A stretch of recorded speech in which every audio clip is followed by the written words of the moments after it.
Well, hey, Henex. For some reason, my camera doesn't want to cooperate today and stay in the same place it's supposed to stay. Okay, I think I got it.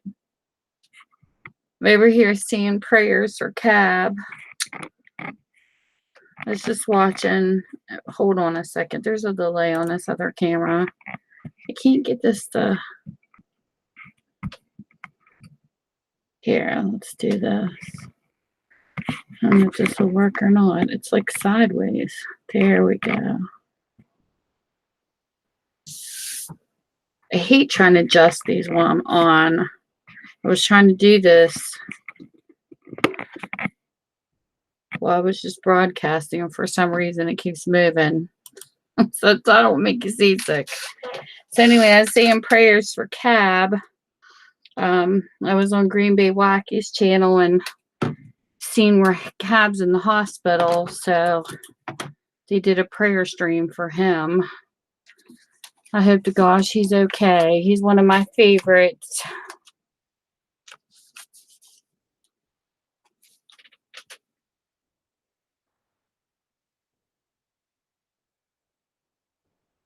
Oh, well, thank you. Still got the kids here, huh?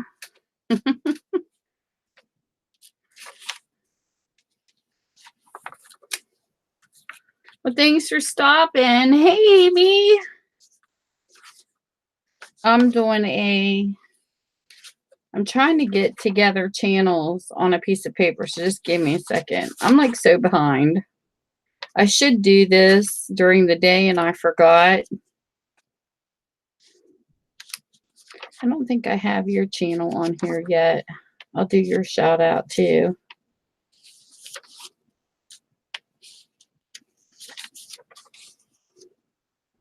Yeah, I haven't done your channel yet. So I'll put you guys' names down. Usually I do this on Wednesdays, but I was really busy today before I start the stream. And I think I forgot to put the links up to last week's. I'm having a hard time keeping up with my Wednesday welcomes. Yeah, he is. He's very much so on my prayer list. Let me tell you, he is a great man. So how have you doing? How have you been thinking?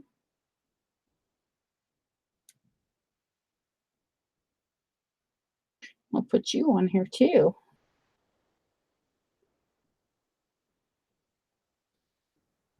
We got 5 more people.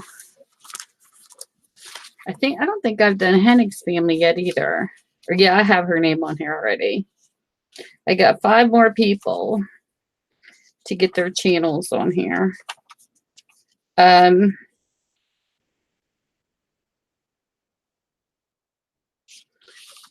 I done Michelle's? I thought I did. I think I did Michelle's with Patty's. I've done Cab 7's channel. Yeah, I did theirs. Have I done Green Bay's? I try to put 10 new channels up every week in the room so people can go check them out. And then I'm supposed to put the link in the description. So that way people can come back to this live stream and go visit these channels. And if they're interested, they can join. Yeah, I had Cab 7 already. I'll do repeats as I go along, but I'm trying to get all the different channels right now. How can I not have Green Bay?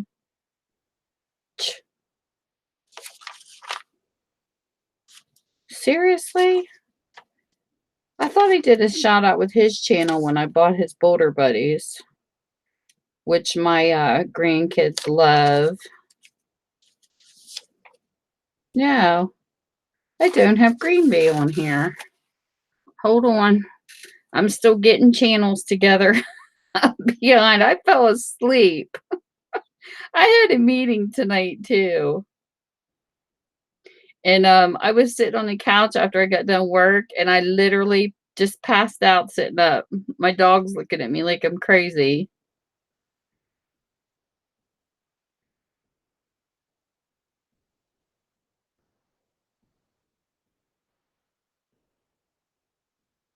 We're going to do Green Bay.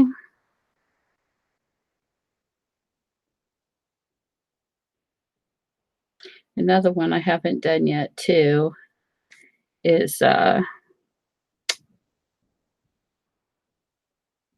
Hazel. Let me get her name on here.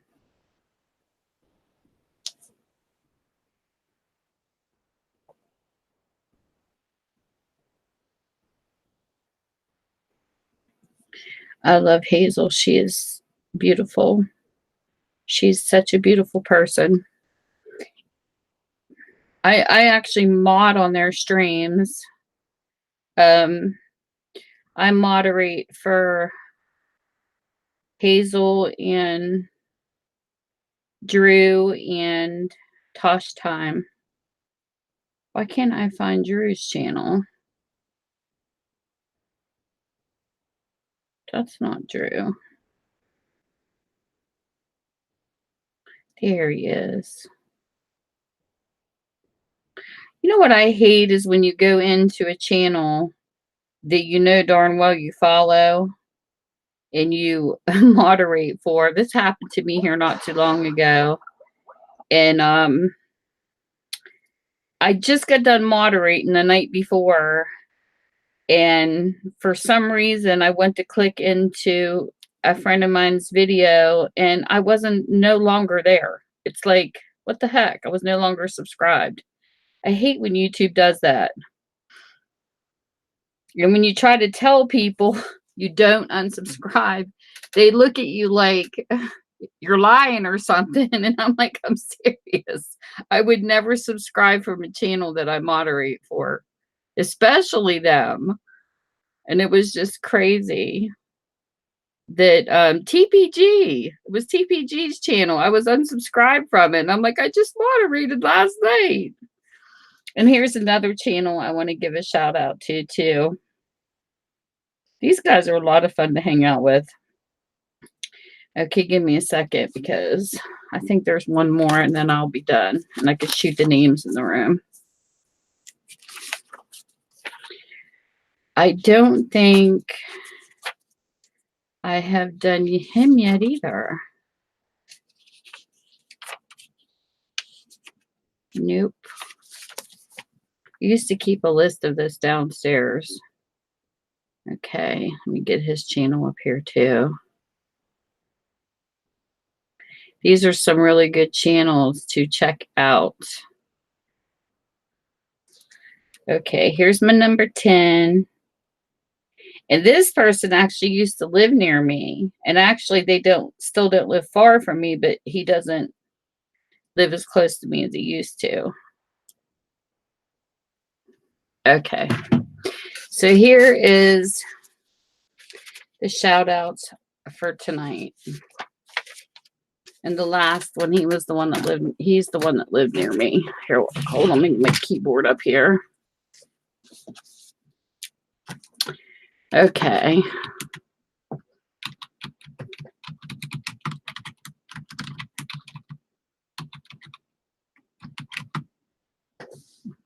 I'll put numbers in front of them. Come on. Give me my little mousey here. Yes, I have a cord. I prefer the cord. There's number 1. He is so much fun. I love his channel. I don't even know how to explain Farmall. Farmall is like being on my uncle's farm. I swear he is. My uncle used to have a farm when he was alive, and we used to go play on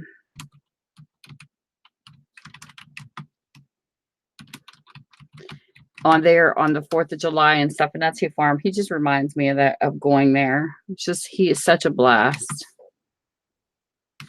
And then here. Hey, Louise.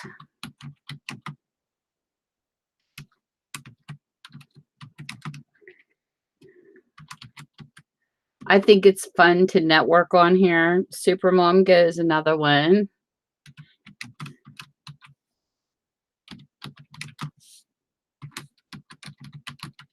And we're going to put Amy up in here.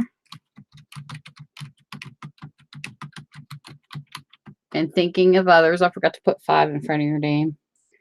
And then 6 is greenbaywacky. He's got boulder buddies for people with kids. Oh my gosh, they are so stinking cute. It's actually a educational disc that you get, and it teaches the little kids. And he's got boulder buddies that come with it. So you get the stuffed bean bag animal, their characters that come with the actual disc. And I bought them for my grandkids. And they love them. They love them. And it's been teacher approved. Like it's been certified. Very nice. Hey, Millie. And here is one of the channels I mod for. She's awesome. Hazel Reptiles eats without the slash. I'm doing good at typing tonight.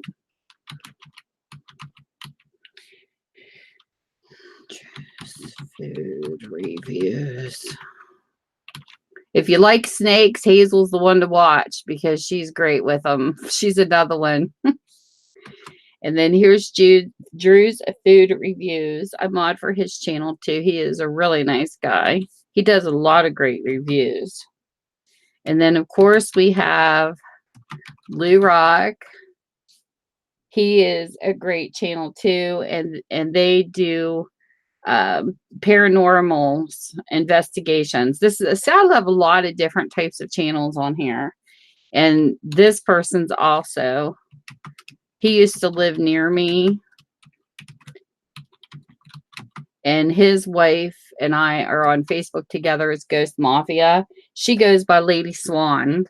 That's her channel name on here, but I haven't got to meet him. She had asked me for a meetup, and I never got the message because she left it on my name account instead of my store account. I said, no, if you need to get a hold of me, this is the place to get a hold of me. So you never know. They could be the first YouTubers I meet offline. But they're really nice. They're a really nice couple. I haven't met any YouTubers offline yet. I've only met Yahooers. I will get to YouTube at some point, I hope. But those are the 10 for this week. My 10 shout outs. And I'll have the links. I need to go back through my videos and put the links down below, because this is what Wednesday Welcomes is about, is to introduce channels and talk about the channels that I follow to kind of share. You have, Chris? Well, that's awesome. I haven't had the chance to yet. I was on Yahoo from 2001 to 2012 when the chat room shut down. And I met all the people that I met from Yahoo were just incredible. We all knew each other, though, for a really, really long time, like 4 to 6 years. It's not like, I'm not a person to know someone for a month and then go meet them. It takes me time. I'm a very time, waiting out type of person. And the one girl I met, it was funny. She lived a half an hour from me, literally. And we met through AOL. She was my first AOL disc. We started talking because I was on AOL before Yahoo. And we met in the chat room there, but it carried over to Yahoo. And 6 years later, I was taking computer classes down where she lived. And we met at Wendy's. We had a blast, and we're still friends to this day. She's on my Facebook. But I'm a long-term person for the most part. Once I get to know a person, which is a good thing. I mean, you have people come and go in your life, excuse me, that it happens. I think there are some people that's meant to be in our lives for a reason and a season, and I just think that there's people that stick around. And Rita and I would still be friends. We knew each other for 6 years on Yahoo before we met. She passed away. She had lupus. And the whole time we knew each other, she was fighting it. And I flew to Florida. She's the reason why I got on a plane in the first place. I had never flown. And she come online one day. Well, hey, Johnny. She came online one day and said to me, sis, I just can't fight it anymore, because I knew she was having a rough time. And my husband come home from work and I said, Mike, I'm sorry, but I took our only credit card that we had nothing on. And me and my daughters went with me. I said, I booked a flight to Florida, and he looked at me like I was out of my mind because I had never been on an airplane. And I said, I'm sorry, but I'm doing this. I gave her my word a long time ago that I would see her and meet her before she died. And I am keeping my word. So me and the girls, we got a flight back, down and back. We flew to Fort Myers and we drove to St. Pete, and we met at the Cracker Barrel, and we got to have the best breakfast together. And we tried to spend as much time as we could. I wish I could have stayed longer, but she passed away the following September. So it was the best trip I ever made in my life. And I miss her because she was hysterical, and she didn't put up with no crap either. She would tell you like it was. I think that's why we get along so well. And so it was good. Her brother came on Yahoo and told me about her death and her husband. So it was like, that's the only thing I hate about the web, when you don't know other members of their family, because when they disappear, you don't know what happened to them. But with her, I was lucky because I knew somebody else in her family that could come tell me. So I did get to meet her, and my friend Kim from Australia came and stayed with me for 10 days. This was where we used to live in our old house. We had so much fun, but me and Kim are still friends too. She's on my Facebook too. And we met through Yahoo. So even through all the bad, that people talk about chat and this and that and the other, it doesn't have to be that way. It all depends on what a person's reason was for to be in chat in the first place. And I was always married in chat. I never used chat as a dating site. I think that's where things kind of get messy. When a lot of people come on the web and they have a relationship with someone and it doesn't work out, that's when all the bad stuff happens, or people playing games. But for making friends the way I have, I utilized it in a good way, because I would never take it for granted. The people I've got to meet all over the world, because I love that. That's the one thing I love about the internet. And I think because of the way I approached it, that's why I got so lucky with the people I met. Hey, Alicia. So, I think that's what it's all about. You know what I mean? To me, I look at the bigger picture. I think it's cool, because I would have never met these people from different countries if it wouldn't have been for the internet. So that's how I perceive it. And I know there's a lot of other people that do too, but I also know there's a lot of people that like to play games on here too. You just got to sort through and sift through all the bad ones to get the good ones. But did you guys see my video on Michelle's journal? Oh my God. She had me so choked up I could barely talk. I'm going to show it live. This was the best gift. I love all the gifts I get from people, but I'm telling you, when I gave Michelle my taste and she made this journal for me, she literally had me crying today. She does not even know. I told her all my favorite things and she turned it into a junk journal, and I did a video, and now I'm going to show it live because it's just absolutely beautiful. I feel like my Christmas and birthday and everything all wrapped up in one. She did all my favorite things. She did yellow roses. She did my boot butterflies. She did my black horses. Oh my gosh. I'm in love with this journal. This was custom. And it was funny because I was watching this journal she made.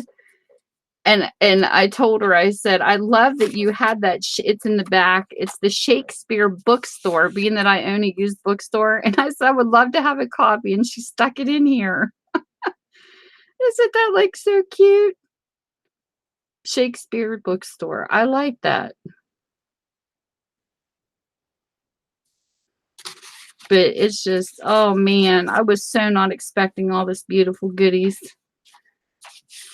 Look at that butterfly. Oh, I love everything blue, which everybody knows this. And I don't care what color blue it is. I like dark blue, light blue.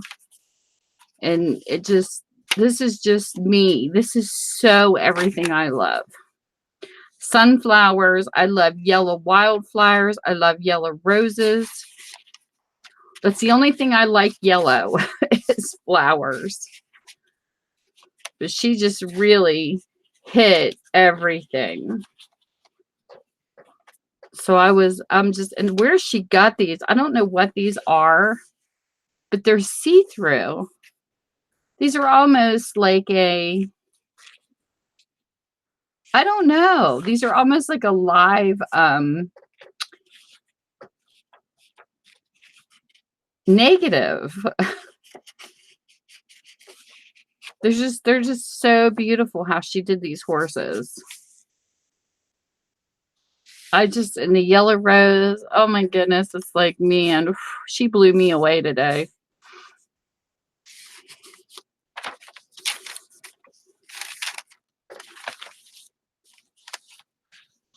Yeah, I have been watching her videos and I was like, I want a custom. And she was asking me what I liked and I told her, and then she really blew me away with all of this. And then to incorporate the vintage in with it. Oh, look at that butterfly chart. And I do like the browns too. Oh, that sounds so cool, Johnny. I don't know about all that stuff. I've never gotten that deep into journals, but I love it. I'd never seen anything like it, but that's what it reminds me of, is like a huge negative. Look at this horse. And the story of the Frisian is very interesting. This is a Frisian. The Frisian horse channel actually follows my channel, which shocked me. I didn't know they were a subscriber. I was literally going down my subscriber list one day and saw their channel on my channel. And I'm like, what are they doing following me for? And I think it's because I forward their videos all the time on Facebook. They must have found me. But I was playing Farmville a long time ago. And I found out the secret to the barn. My husband still teases me about this because when I quit smoking in 2011, I played the heck out of that game to get past my cravings. I became a millionaire on Farmville. My husband said, now if you would only do that offline. He used to tease me because I found the secret to the horse barn on the game. There was a special horse you would get in at Christmas. And if you would put it in the barn, it would make it to where the barn gets harvested and you can make the babies. You could also pay to grow the babies and keep the babies. I became a horse fanatic on Farmville. Well, the Frisian baby popped out. This is how it all started. And it's like, I've always loved these horses, but I never knew their names. And they were the ones that carried our knights in shining armor. And if you think about it, when you look at them, they are so amazing with muscles. I mean, just to carry a person's weight alone, but just to carry a man with all that armor, that's what Frisians are. And they have always been my favorite. So it was really cool to have a Frisian baby in my game. Well, hey, Karen. Look how pretty that is. You can make these, Johnny. That is so cool. How are you, Karen? So that's why I love Frisian horses too. It's like knowing that They were so powerful to carry our men and stuff in wars and different things. And I've always been a horse lover since I was born. And once you get it in your blood, you never lose it. True horse lover stays with you forever. Look at this with the sunflowers. I mean, oh, I love this. I love everything about this journal. Sometimes I get journals like this and I don't want to write in them. It's like, I just want to cherish them. And then last night I was playing around with ephemera and I made this tag and I am going to put it in one of my journals. And you know what? I have one in my bedroom that I've been working on. I don't think I'm going to stick it in Michelle's. I think I'm going to stick it in my other one because it doesn't really match. But I made this last night. I had Keisha sent me horse stickers with an order that I got off of one of her live sales. She had these stickers that were extra. So I turned it into a tag last night. I glued it, re-glued it. Because it's loose like this one. So I had fun making tags last night. It was fun. I think this is so cute. So I'll use it for my other journal. But I like it. Anything with horses, I don't know if I can part with. But yes, this is beautiful. I love, love, love it.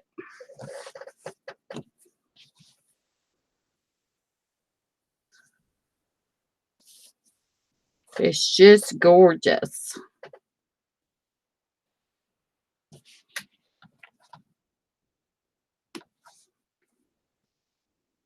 It's beautiful. So what are you going to do with all your goodies, Karen? I'm glad you got to stop. I'll be having a live sale again in July. I took the month of June off because I did an hour and a half on Patty's live. I did a sale in June, but I took it off on my channel because I just had too much to do. We had a community yard sale on June the 8th, and man, it's a lot of work. Trying to get all the tables up and get everything out there. So I'll do one and thing. And Amy, are you sure you're ready? If you don't want to, you don't have to. I'm just trying to get somebody to help me out with the sales once a month if they're willing to sit here and do the goes and all that. Because the last girl that was helping me, her life just is too busy and she can't. You're having one Friday at 2. Well, cool. I tried to make them there. So I said we need to have a community calendar. Somebody that keeps a calendar when all the sales are, because sometimes we don't get the notifications.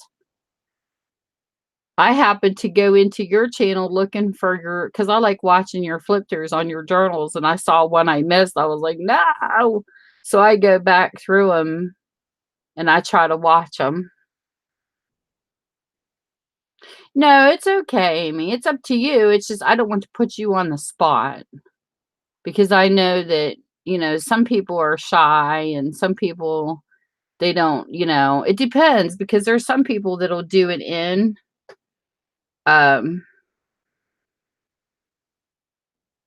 well, that's cool. I mean, there's some people that don't get up on Hangouts. They just do the go. Like I seen that on another one. I just think it's fun when you have two people talking back and forth with each other. I just think it's awesome to do it with someone in Hangouts. But there's people who are too shy. They don't want to get up on Hangouts.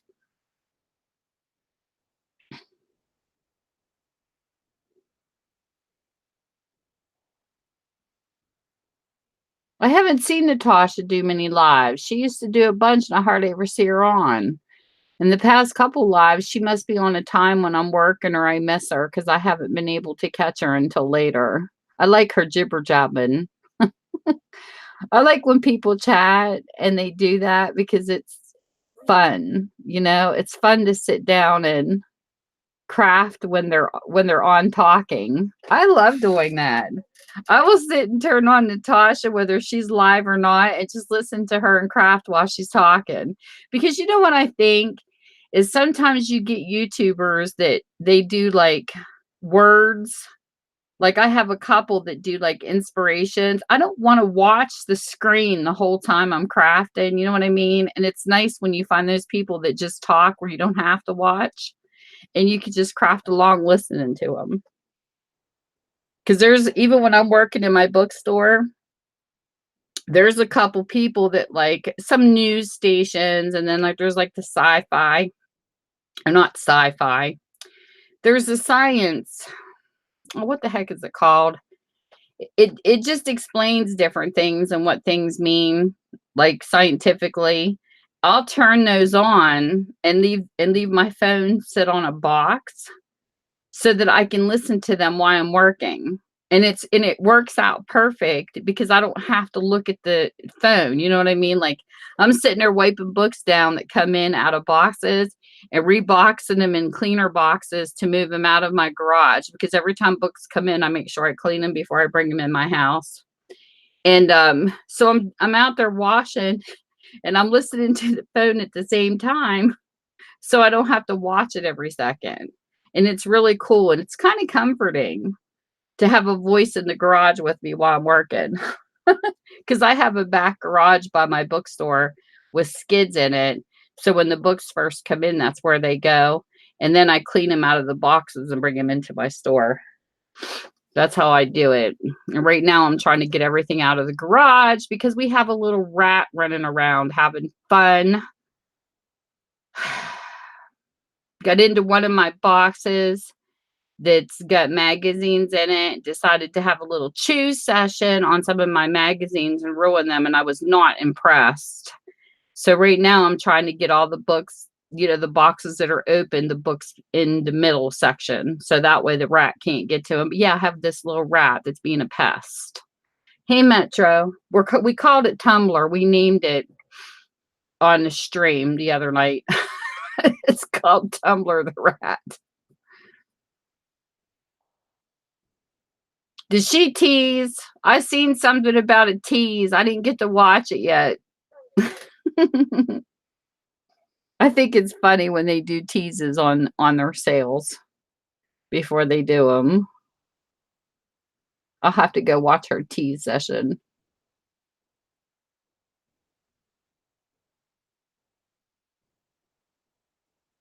Michelle's sales tomorrow at 6, I believe.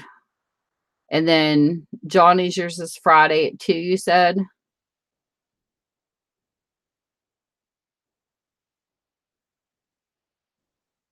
I think that's what you said. I'm going to write it down.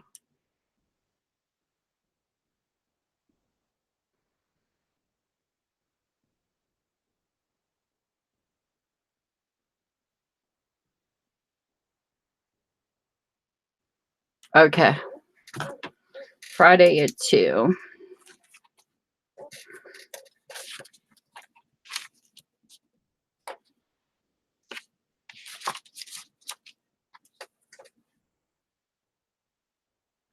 What do I do with my other sheet of paper? I got tons of paper laying around here. You think? There we go. I'm doing good today. Here we go. Johnny, Friday at 2.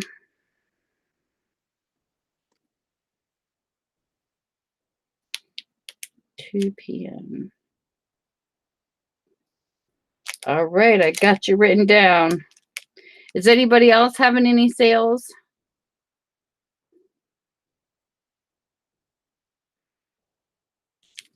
That you know of? I was waiting to find out when Jody was having hers too, because Jody Dowdy's supposed to have another one.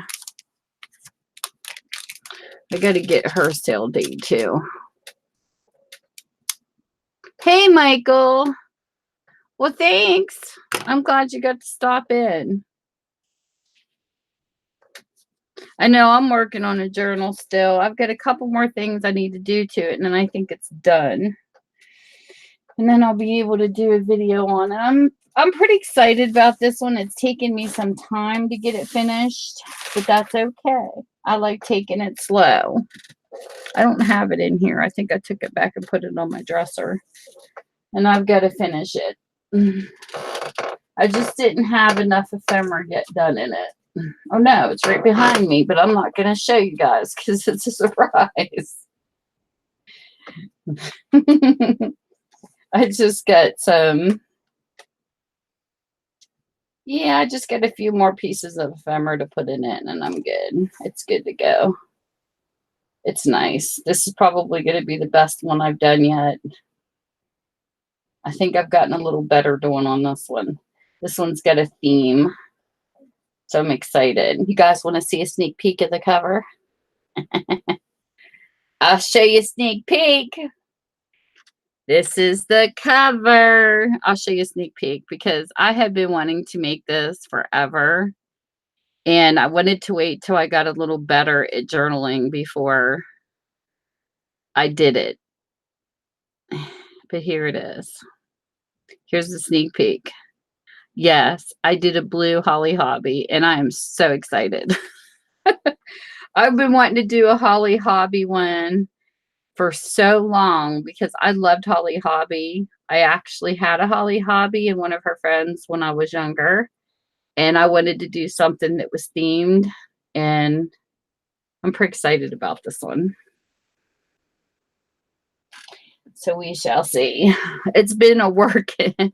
Yes, it's blue and holly hobby. And I had fun working on it, but it's not quite finished yet. It's almost there, but there's a little hint. But I'll do the inside flip of it later. I think it's funny when people tell other people how to price their stuff because I think it's all what the person wants. I don't think that there's a wrong or a right way. I just think that, you know, because I know somebody was selling their journals at one price and then somebody else told them that they were doing them too cheap. And it's like, leave them alone. However a person wants to price their journals is their business. I do mine by, I don't charge for my time because I enjoy it. And plus it takes me longer because I don't put like straight time into mine. I kind of put it aside because I work 8 hours every day on my job and I don't have time to do mine. Like, you know, that's not my full-time thing. So to me, I just put like what I put into it. I go by the materials I buy for mine. I don't put my time in because it's not my full-time job.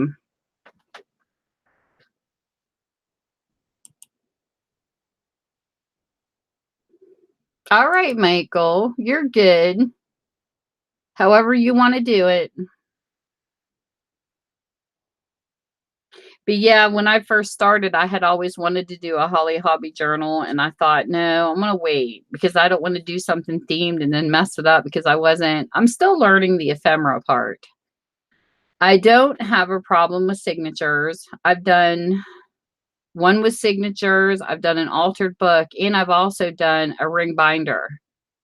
So I've done, you know, pretty much every way to do a junk journal. Even from scratch, I've taken and torn a book completely apart and redid the whole spine in that. But I just wasn't ready for the ephemera yet.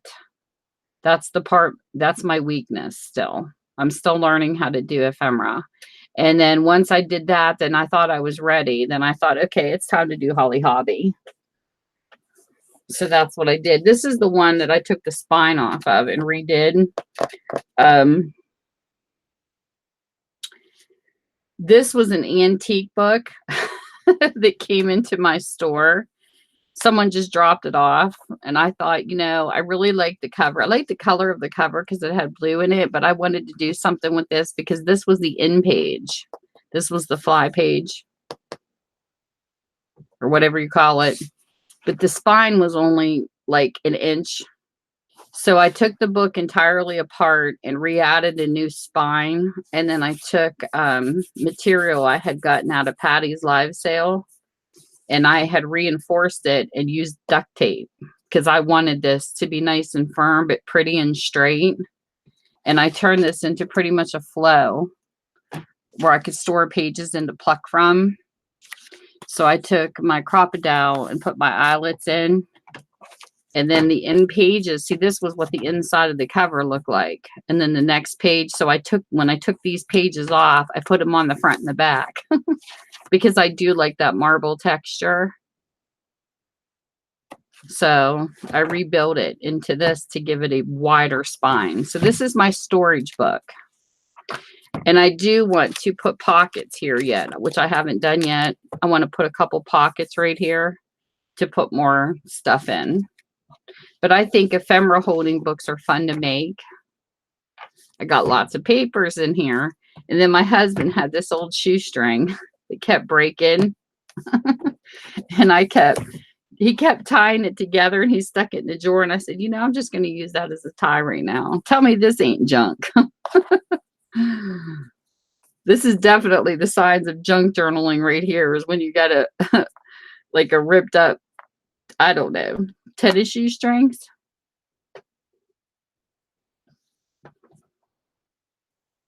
So I thought this was cute. I got another one downstairs put aside that I want to do the same thing to. Except next time, I don't think I'm going to use duct tape. I think I'm going to use something different. Maybe material through the whole book next time. I like doing each book different. But it's fun. I don't really have a lot of books in my Etsy or nothing like that. I just kind of do them one at a time right now. So I really don't have a buildup of inventory yet. I don't have the time. I wish I did. I wish I could put 8 hours a day into journaling, but I just can't right now. I love my bookstore. It took me a while to build it, and it's on year number 6. So I'm pretty happy about that. All right, Michael. Thanks for stopping in.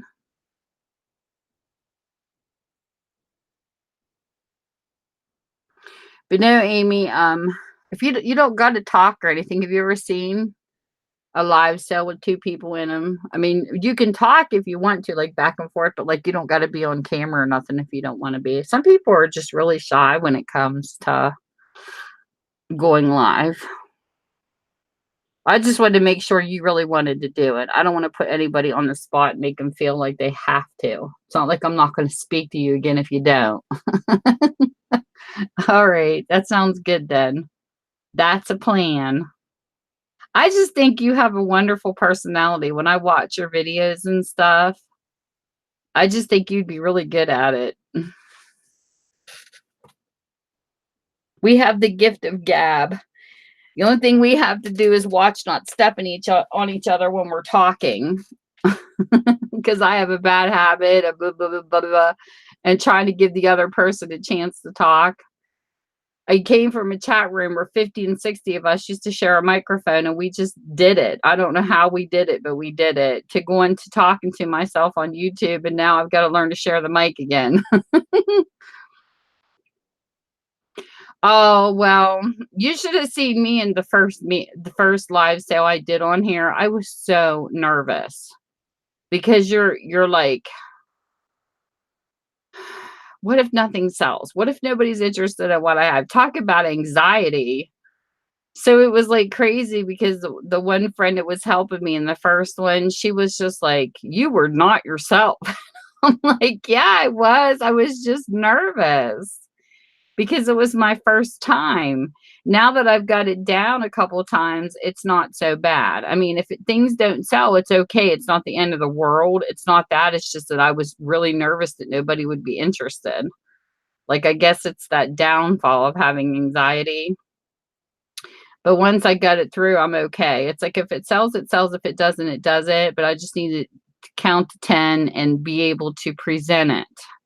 I was more worried about the presentation of me making it not sell because I wasn't relaxed enough to explain things. But I think I got it now. Hey, Debbie. But to me, it takes a little bit because I'm not a business person. I didn't even go to college for business. My daughter's the one that's got the degree in business. I went to college for something completely different. I worked in the mental health field. I actually was a counselor and I worked with people who had mental illness struggles.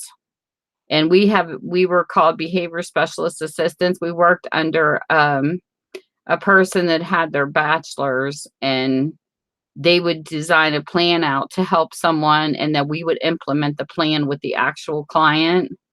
And so that's what I did. And it's like to go from that into selling stuff. I don't even know how I ended up owning a business because that was like, it was always my dream when I was in school to open a bookstore. I have always had that dream, but by the time I got done, all the small shops were closing because of all the big corporations underpricing to where they couldn't stay alive anymore. Like we had a Walden's bookstore in our mall, and they had like $1,000 they had to pay in rent. So of course they had to up the prices in books. And then you had these Walmarts and different cheaper stores come in, and they kind of killed those kind of stores. So I kind of gave up that dream. But my dream bookstore was to have a storefront with a story time, so that say a single mom or two parents need to go grocery shopping or whatever, they could drop their kid off for story time for like an hour or two and just have that break. And that was just a dream of mine back in high school. Well, then they were killed by the time I got out, so I didn't even think about it again. And I never thought about a used bookstore. I always had a new one in mind. And then it just hit me years later. I have the story somewhere else in one of my videos, but it came about. And then for me to be a person in business it was there, but just the thought of selling, like I didn't go to school for that. I went to school for psychology, but it does help because I've always been a people person.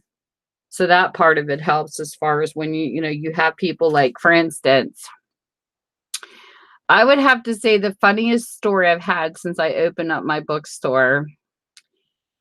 One of my suppliers for my books that came from a guy who is in charge of recycling from this place in another state. He calls me up because I ran an ad, "Don't throw your books away, call me." So he filled my store. Okay, to make a long story short,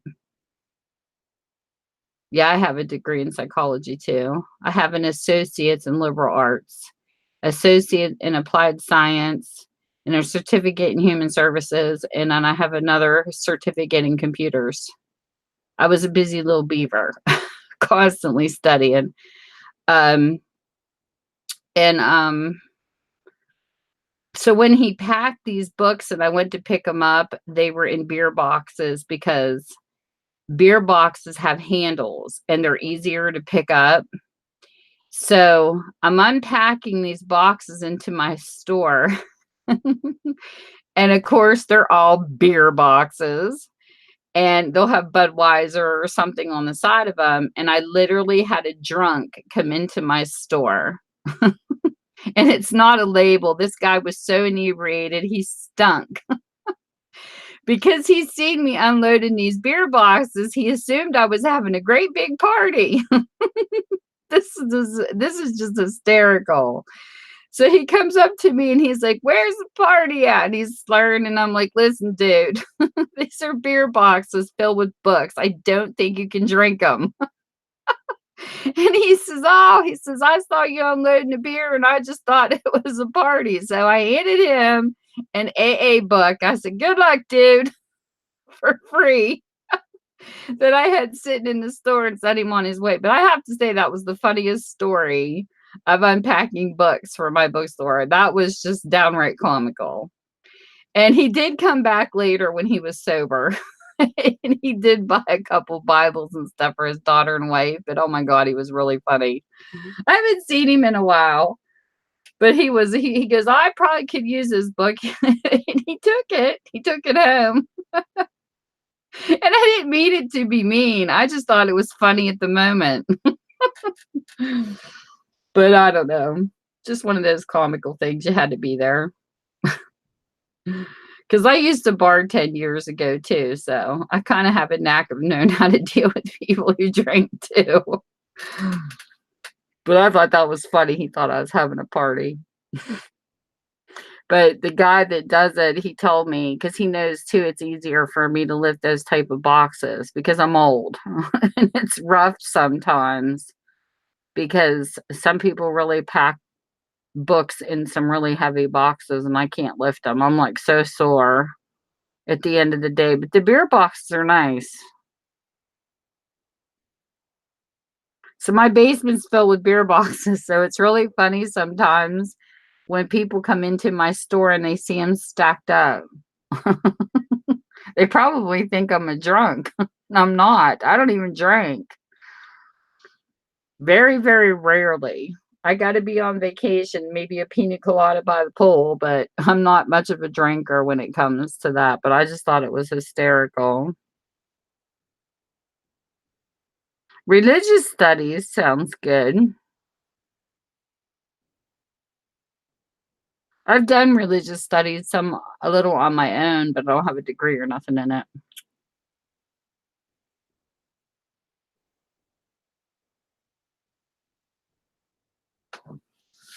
But I thought it was funny when I went into Patty's stream, and me and Michelle and Patty and all of us had been bartenders. I thought that was funny too, because it is kind of like a secondary psychology, kind of like a hairdresser. You kind of listen to everybody's stories.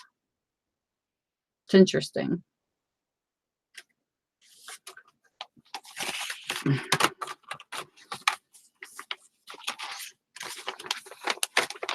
I have a horse calendar.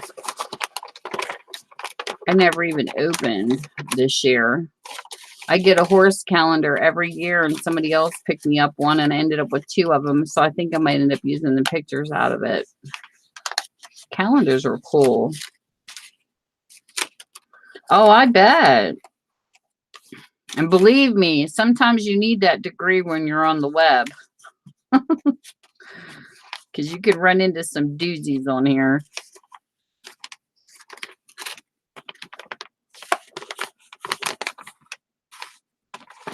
And I think it helps you to see through people's line of BS too. You know? I mean, not being mean, but I just feel like sometimes people can just come on here and be gamey. The only thing I don't like about the internet, though, is when, like, I got Facebook because I have a relative that lives away. And we had a funeral back here, and one of my second or third cousin, she came to the funeral. She's like, it's terrible. We only meet at these type of occasions, which is true. Sadly, it's true when they live away from home. And she goes, you should get Facebook. This was clear back when MySpace was still popular. And I didn't like it when I first opened up Facebook. I deleted it. And she goes, that was fast. And I go, I don't understand like the layout, because I was so used to MySpace and it's so different from MySpace. I just didn't want to go public with it yet. I said, let me just mess around with it a little bit, and I'll reopen it, but I just want to, test it out a little bit. So once I found my way around it, I was good. So I reopened Facebook for relatives, but this is what I have a hard time with. My immediate family, like, I don't know how to explain it. It's like, I didn't open it for you. I opened it for people away from home. And I feel like the immediate family that's around me that can come visit me anytime they want, I never hear from them on the phone anymore. And like, I'm having a real struggle with that. So, you know what I told him? I said, I'm not adding any of you to my Facebook. I wiped them all off. I said, I'm not to be ignorant, but I don't want a Facebook to have to visit you. I have a phone. You can call me. Because it's gotten so bad that it's like, even some of my relatives ask me, like I have one aunt, she's like, do you not get Christmas cards and stuff anymore? She says, my Christmas cards have slacked. I said, because people are doing it online. And I said, and they're not giving that type of attention anymore for some reason. So I told my family, I said, no offense, but the ones closest to me that can call me that, are a hop, skip, and a jump and live away from me, I'm not adding you to my Facebook and talking to you there. You can come to my house and visit. And now I got my family kind of mad at me, but I don't care. Just like I told my daughter, I don't want to jump on Facebook and grab pictures of my grandkids. If I want pictures of my grandkids, I have a camera. I'll come to your house and take them. I feel like it's killing some of the old connections. And then two, the fighting. Then you have people who misinterpret what someone else is saying because they're texting and they can't hear their tones.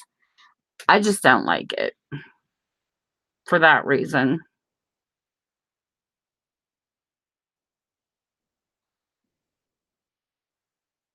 Yeah, me too. Me too. I do think about stuff like that all the time. Like what motivates people to do things they do too.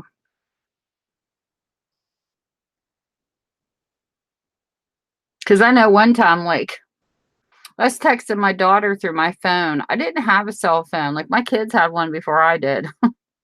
I didn't need one at the time. And I got one a little bit later. And I remember one time I was talking to my oldest daughter, and she's like, "Are you mad?" I'm like, "Why would you think I'm mad?" And she says, "Because of your text." And I'm like, "Jade, why don't you call me on the phone?"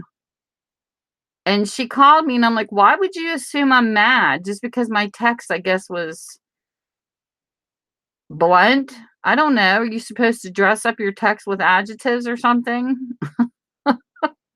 And I said, "No." I said, "If you were talking to me on the phone, you would know." Now, my other daughter's the total opposite. Like, me and her, we do better texting, like writing letters and things like that, than we do talking sometimes. Like, she takes me the wrong way. I don't know. It's really confusing. But I just think that sometimes texting causes fights that's unnecessary. Like, if people would just talk to each other, they wouldn't have that problem. And I've seen that happen in a lot of families. Like, they get mad over something, and I'm like, how can you tell a tone unless somebody's literally writing nasty words to you? How do you tell a tone in text? To me, if you're listening to them, you can hear. So I don't know. But I don't deal with it anymore. I said no. I told him no, I'm not doing it. I said, "You guys, you know where I live, you know my phone. You can call me." So I refuse to do Facebook with my kids. I'm not doing it no more.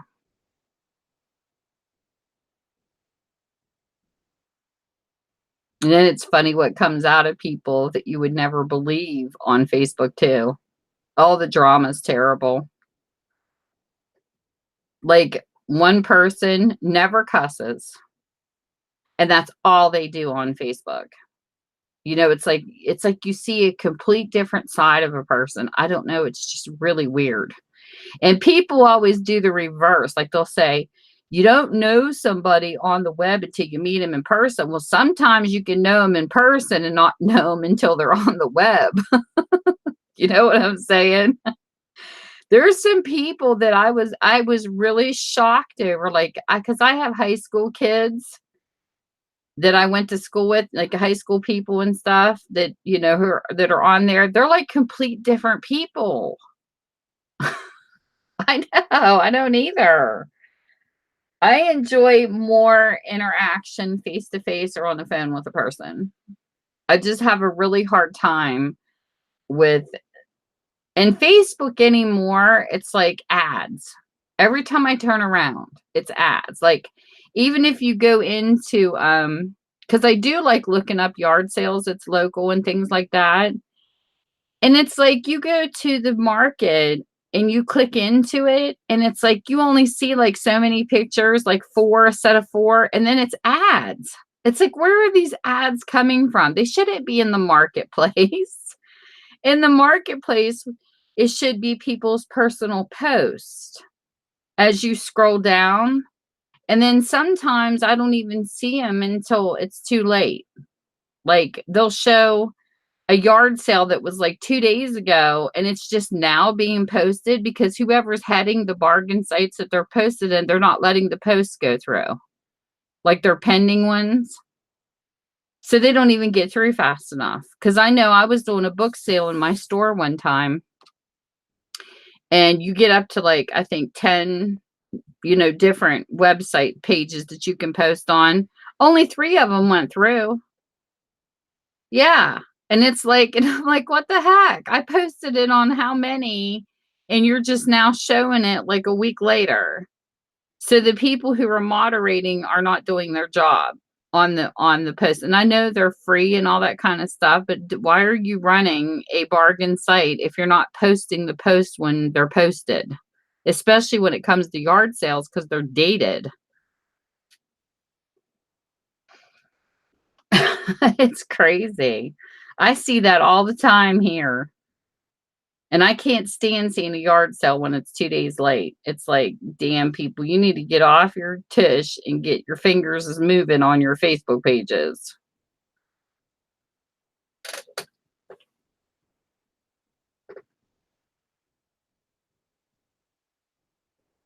Yeah, I hear ya. I hear ya.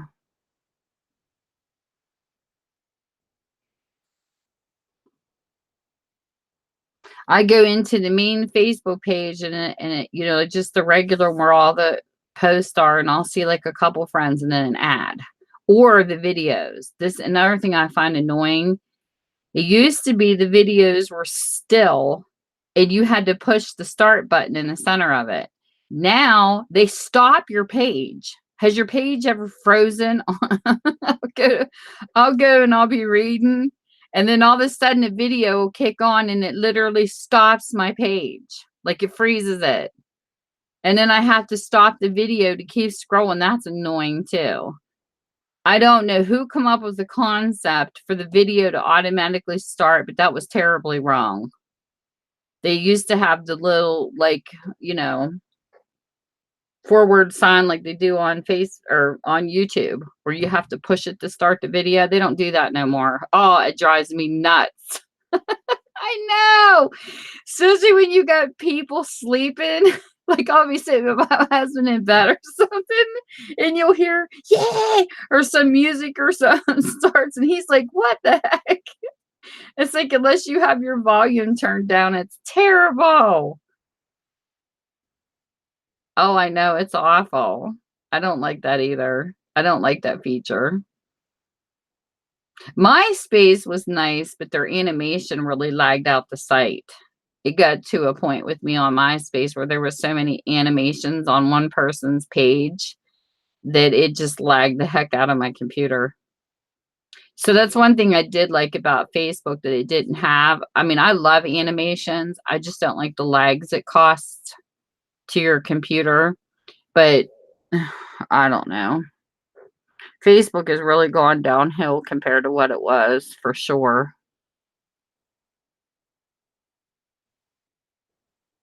And I try and I feel bad because it's like I try to tell, I try to tell people, I just wish one person would make a Facebook page where we could all meet. I hate it that every single person has to have their own page. Not like your personal page, but like your crafting page. It's like it'd be just so nice to have one group have it all,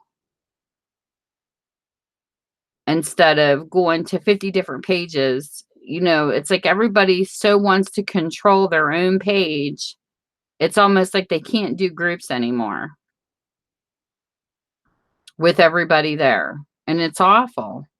I created a page on my Facebook. I hardly ever invite people to it because I had a bunch of people who I was talking to that didn't have pages like that. So I made a page where we could all meet.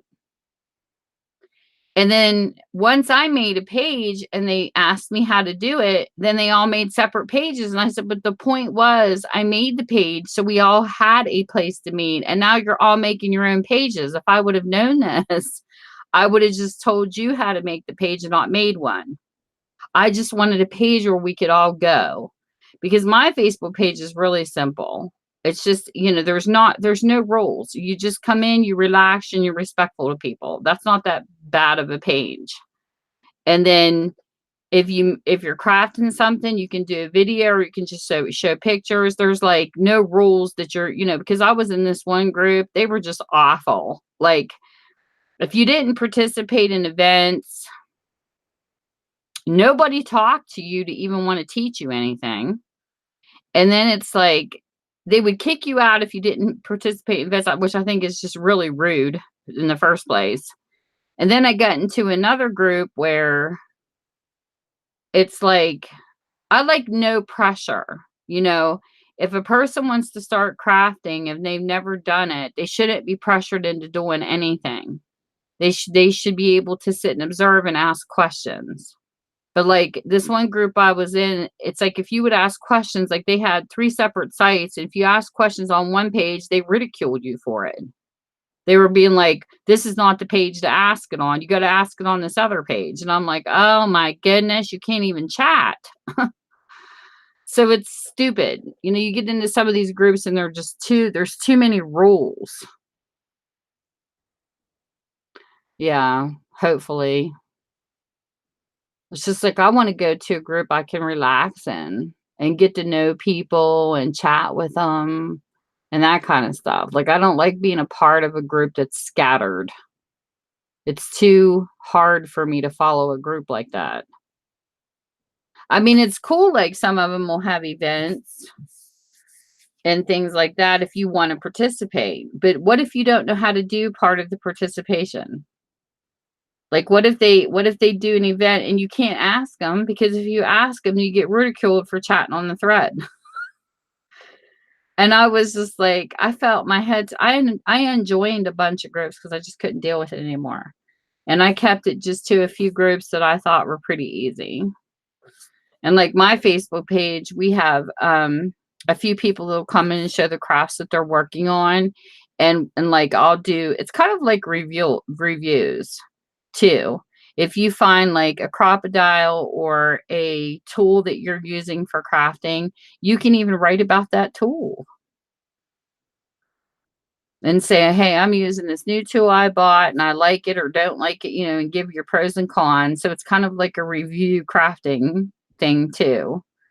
And then I'll put down like some lace I'm looking for or something like that. And I'll post pictures. Like, it's just really laid back, but I don't have a lot of people in it. There's only a few of us that really go in and post. But I just want people to know they don't have to walk on eggshells. They can ask questions or, talk about what they're working on.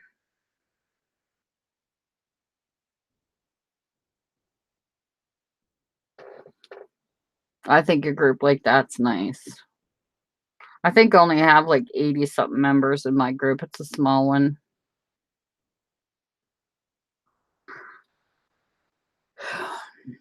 And I try to post in it when I can, but it's not too often. There was a couple times it sat for 2 weeks. It was like dead, but I'm okay with that.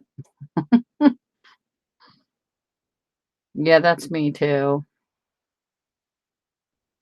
Just to relax, kick back and have fun. That's what it's all about. I need to do a video in there. I just haven't done one. I think what I'm going to do is when I shoot the video on my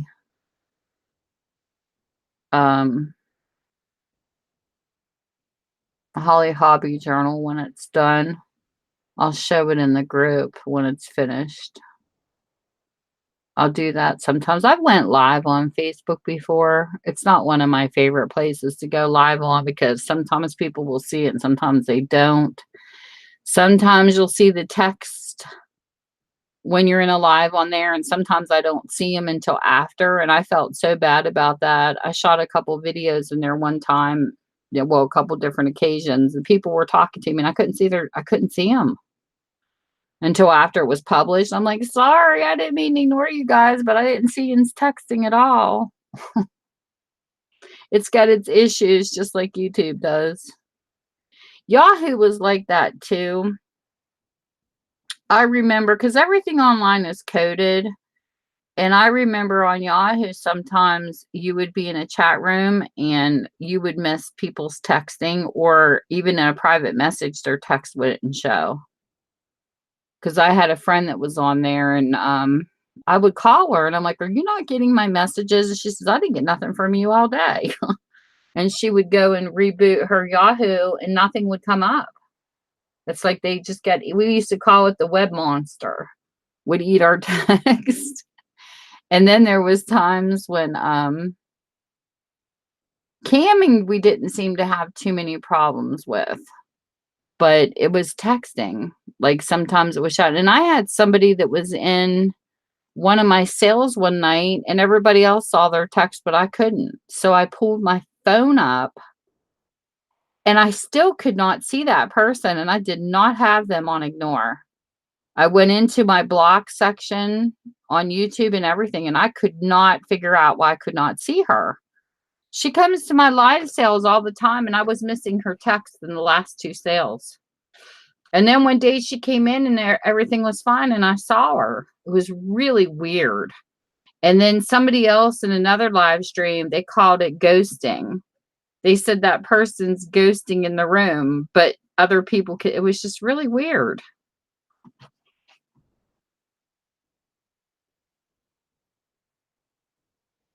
So I don't know. That's why I also think it's nice when you have 2 people do this, because the girl that I was doing it with, she saw her typing. I couldn't see her typing. She was the one that was helping me last time. She was like, "I see her typing to you." I said, "I do not see her at all." I couldn't see her on 2 devices. It was really weird.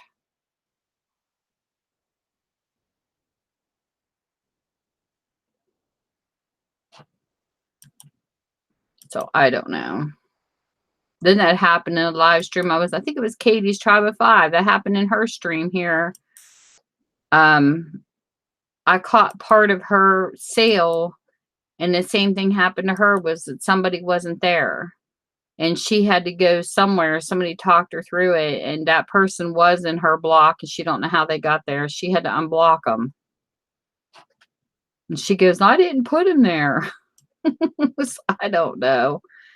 YouTube's finicky too, so who knows?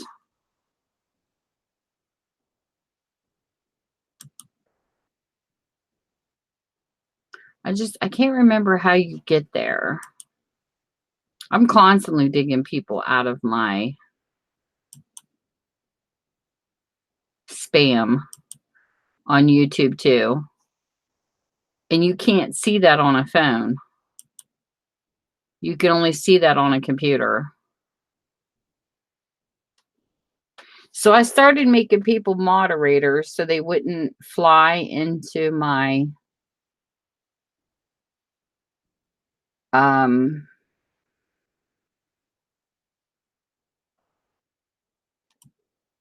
ignore bin for some odd reason. So I might have to end up making her a mod so that she doesn't go back in, because I'm even in it now and I don't see her in my ignore bin at all. She's not there.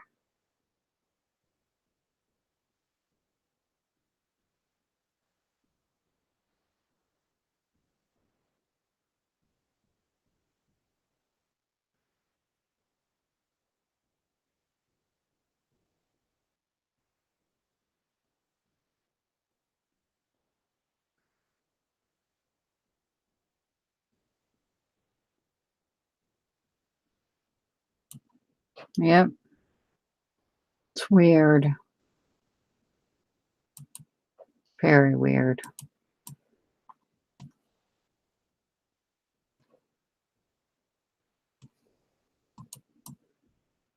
Are you working on any special projects? Only thing I'm working on right now is that particular journal. I have some other journals sitting around me that's not done, that I will eventually finish once I get more ephemera built up, because that's really all they need. But that's it for now. Just ephemera and my Holly Hobby Journal. I'm not working on anything new. Well, that sounds pretty.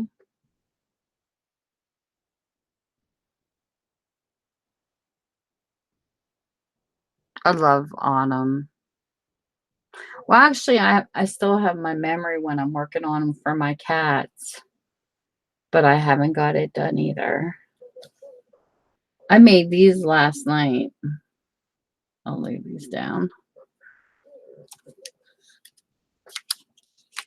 I think these turned out pretty cute.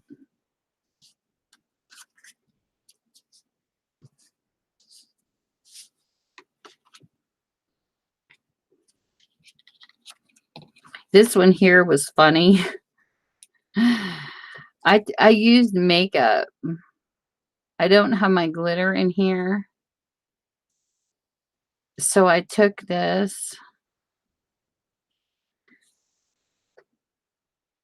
and I had a glitter lip gloss. And I think what I'm going to do is I wanted to wait till this dried a little bit, and then I'm going to take glue and put it over top of it, because I don't think lip gloss ever, like, I don't trust it not to rub off. I might even do that now. So I wanted something to seal the sparkle in. But I thought it was funny because I pulled out this LA colors. This glitter lip gloss. And I thought, what the heck? I haven't done a review on it yet. So I used it for the sparkles on this card. Look how cute it turned out. I mean, it worked. Because I was teasing Michelle one time. I said, I wonder if you can use like makeup, because you know how sometimes they say your makeup expires. I would hate to pay for makeup and then it expire and have to throw it away. And I said, I wonder if you could use makeup. She's like, Minda, go watch this one video. She's got a playlist where you can literally use your makeup. So now that I've got glue over top of it, it should dry better. Because I figured the lip gloss would stay wet. Here's my baby wipes.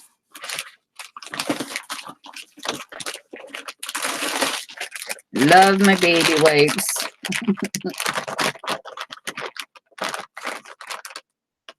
Yeah, my artist trading cards. This here's not what these are though. My artist trading cards, I usually use playing cards to make them.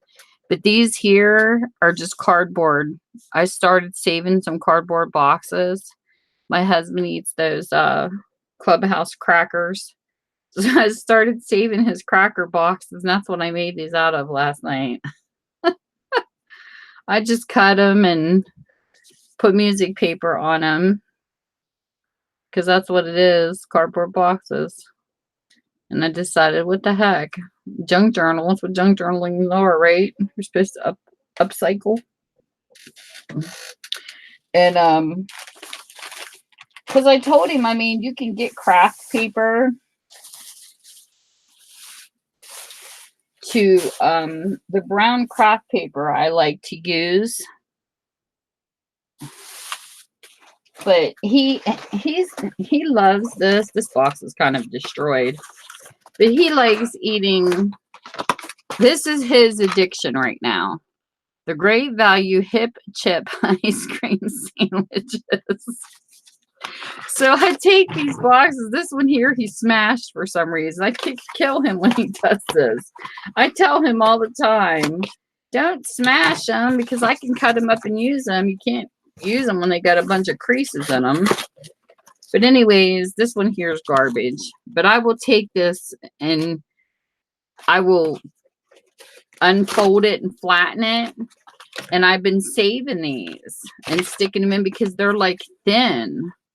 And my this works in the Big Shot. The one thing I noticed that doesn't is like regular cardboard boxes are too thick for the Big Kick to cut through, because it's, you know, it's kind of like almost like layered with holes in it. Those ones are not the best to use on the Big Kick because I bent the plastic part all the heck and back. But I started saving these boxes, and that's what I'm using to make ephemera. I figured, what the heck? Here's one.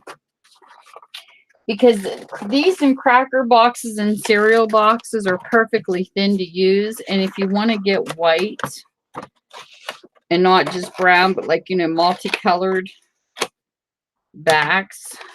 Look how nice that is. Here, I'll cut this flat.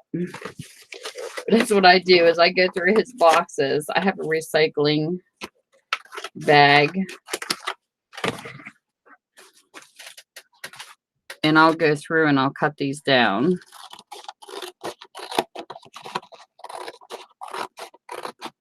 Cut all the creases out. And another part you don't want to use is the glue. The glue humps up like where it's the box is sealed. So like sometimes on the weekends we're watching TV together. I'll cut my boxes down and I'll put them beside me and make a little pile.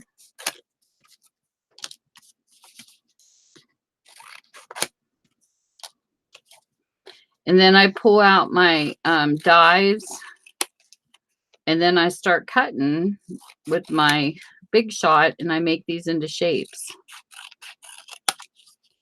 And then one thing about it is once you get your shape, the other side you can cover this part and leave this as the back. And that's what I do. And I've got like some shape cutters that I can use on these too. Like this here, you can't really use it because of this part, the glue part. So this part I throw away. Sometimes if you get skinny enough dies, like a key, you could lay it here and do them just on a part. But I ain't that particular on upcycling. I just do the flat parts mainly. Because like that's all, this will all be garbage. So I keep a garbage bag beside me, a recycling bag, and the part that I don't use. Where is my bag? I think I even have one in here. I put a little plastic bag and put the little pieces I know I'm not going to use. And then like, for instance, here, I might as well put this in here too. But I have a bigger garbage bag I dump this in before I take it to the recycling. But like these little pieces right here,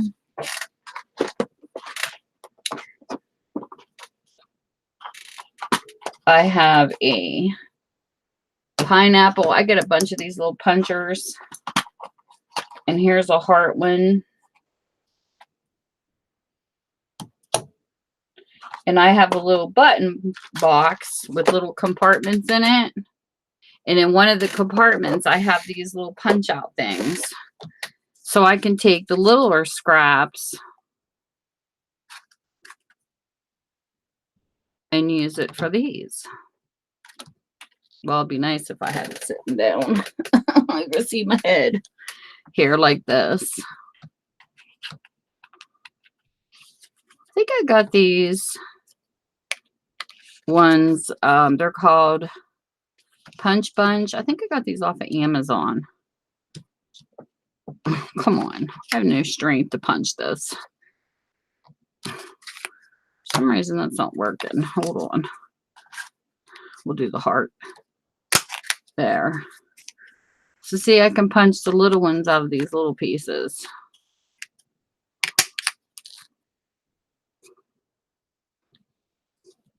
And then you can use the white side or turn it over if it's colored or whatever. So I make a little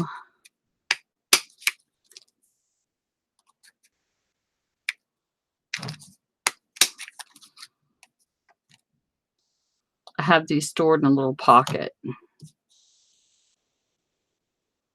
And I can pick these hearts up later if I want to use them. That's what I do anyways.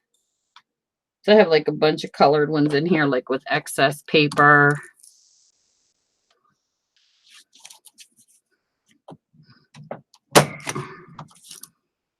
That one kind of flattened out, but oh well. I don't know why that pineapple one didn't work. Let me see on this one.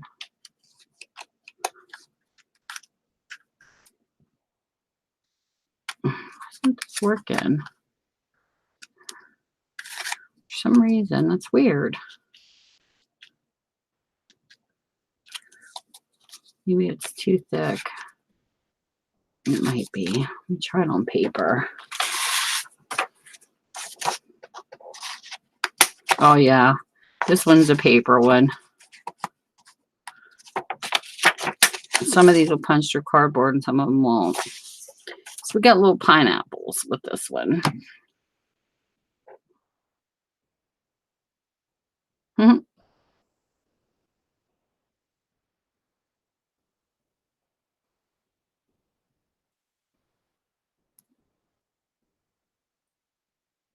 love these little pineapples. They're cute.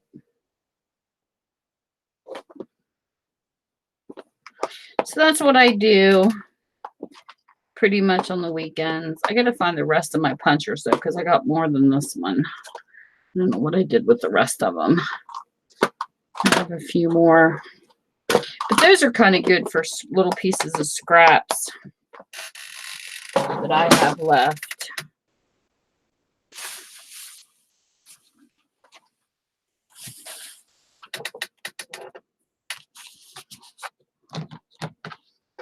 And it's, you know, something to do while he's playing PlayStation or whatever. He likes his PlayStation.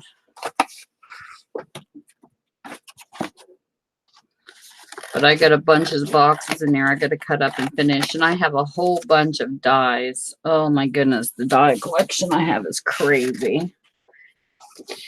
I got the jars and the all kinds of neat little stuff. And even the dies you have to watch, just like that pineapple one. Some of them aren't made to cut through cardboard. I have noticed. They're like, I have Christmas ones with reindeer and a bunch of different ones like that. They will not cut through cardboard. You can't punch the little pieces of holes out of them. For some reason, it's like they're just made for paper. They're not indented enough. So I practiced with my dies and I separated them. And I have a box for I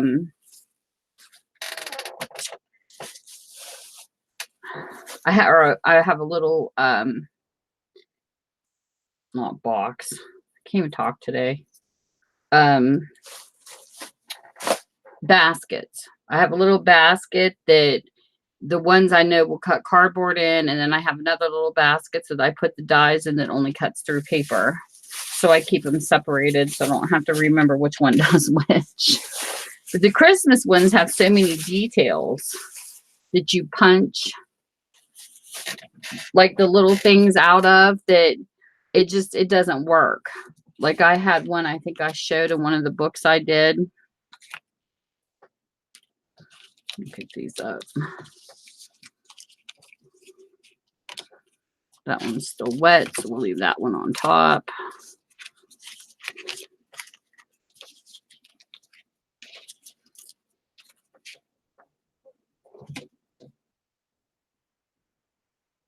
This one sit out to dry. But I think it was in this journal I was working on. I think I might have showed this. I don't know if he was in here the night I did. But I have this die that looks like a fan. I think it's in this book. This is one I haven't finished on the ephemera yet.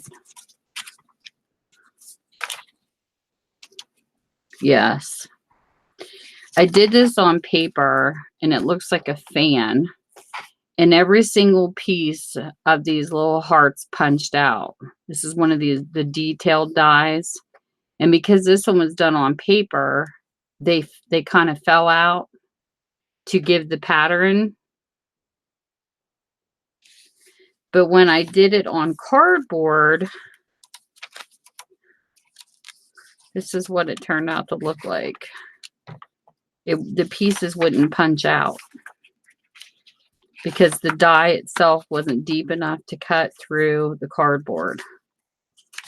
Let me get to the one where it didn't, because I have both, and here it is an example.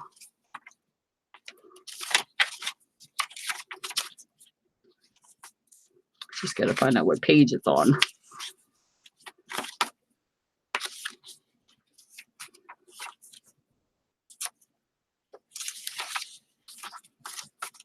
Where are you at? You're going to make a liar out of me.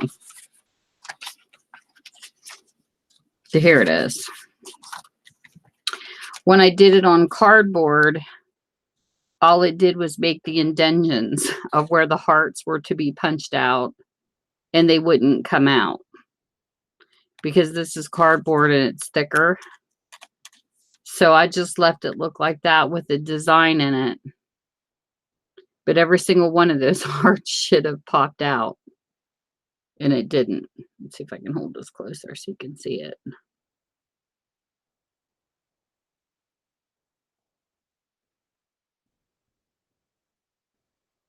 But it's still cool because it made the design. It almost looked like embossing. But that's not what it was supposed to look like. These were supposed to come out and didn't. They're like not weird. So some of the dies don't work on cardboard. But I do like my die machine, my die cut machine though.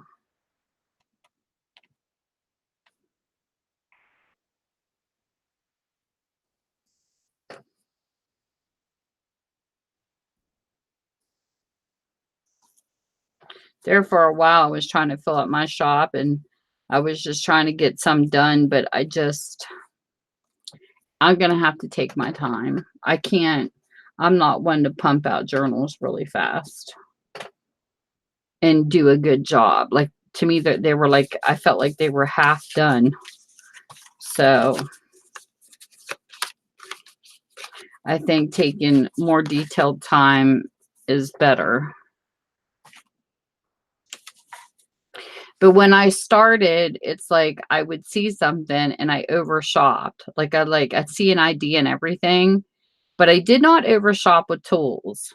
I overshopped more towards stickers and supplies than I did with tools. I think I was really responsible with tools because I use all my tools. The only one that I haven't used yet, is the tool to make the shaker pockets. I'm yet to make a shaker pocket. I want to learn how to do them. I just haven't taken the time. Like I've got everything to do them, like the plastic, the little things that go in them. But I've just never taken the time to make one. Yep. And I have embossing folders I haven't used yet. So pretty much those are the only two things I haven't done yet. Was to use my embossing folders and my fuse tool. Everything else that gets at workout. And my rubber stamp collection is good. I have a good selection. I was trying to gather the holidays. I've only been into this for a very short time. So I had like nothing built up. And my scrapbooking pages look good. I would say right now, fussy cutting some pictures is something I need to work on. That type of ephemera. And now I'm getting my lace and appliques built up, which is good. I definitely have enough books.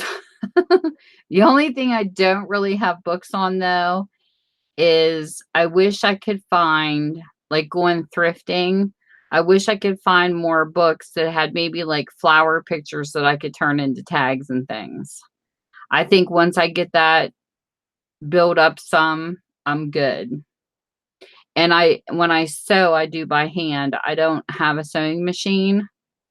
And I will sew coffee dyed pages to the backs of like magazine pictures and things like that if I find really good flowers.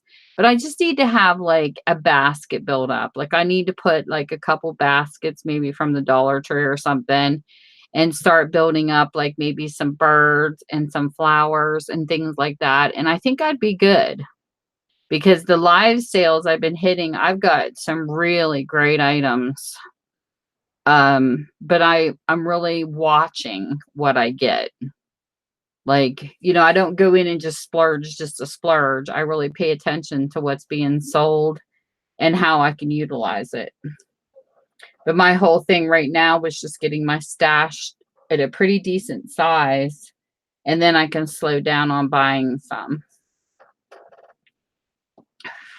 I'll still go to the sales though, whether I purchase or not.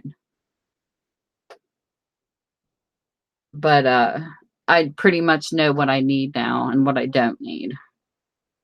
But I did really good going into the live sales and simultaneously picking things. But I had a hard time at first because I had like a bunch of themes, but like nothing to complete a book. They were so scattered. So now I'm paying more attention to that. Like when I did my Holly Hobby one, for instance, I was matching the ephemera to the fabric I knew I was going to use. I got a really good deal on Facebook. Actually, two really good deals. There was a girl going out of business with her crafting shop, and she moved close to where I'm at. And she sold me everything that was left over from her crafting shop. And I mean, it filled 3 large priority boxes. Really nice stuff.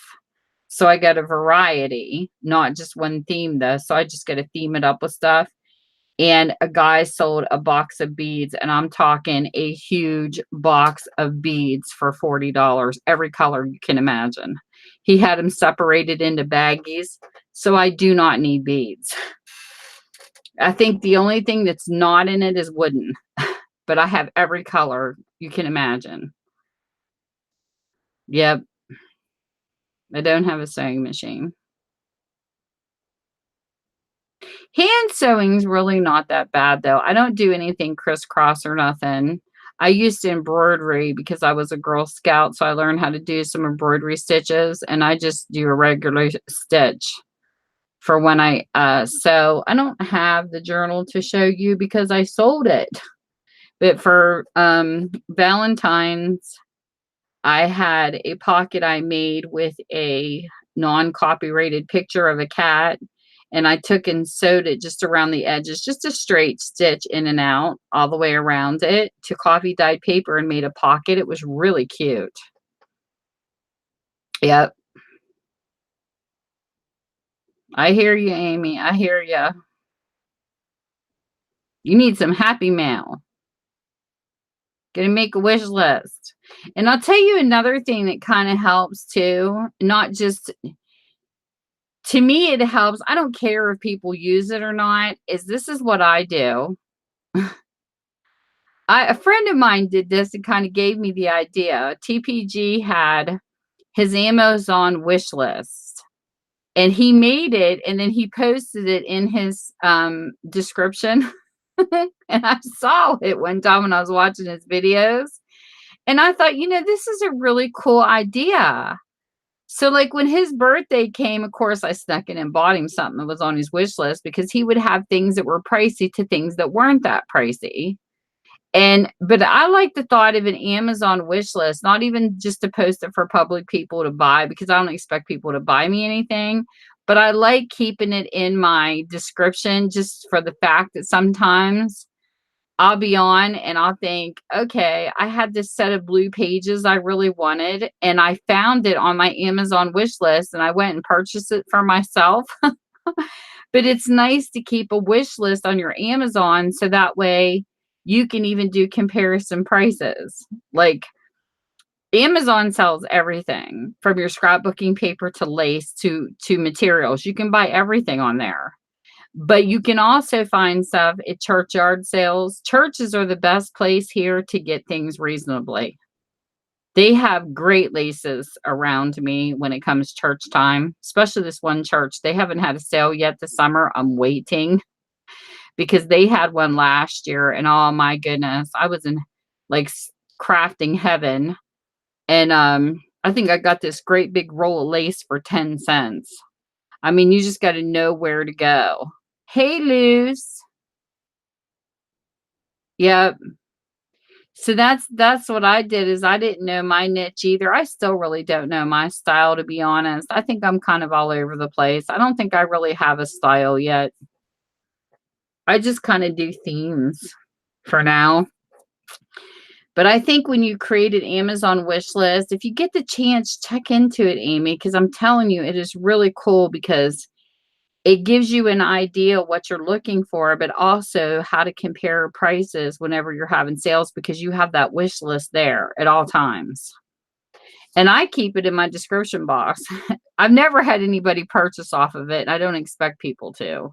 But sometimes I think it's cool to do stuff like that too, because two things that I like to do is I like to go down through Etsy and sometimes just surprise a junk journal. I already did mine for Christmas this year. I didn't want to do it in the month of December because with me having 6 grandkids, I have a lot of people to buy for Christmas.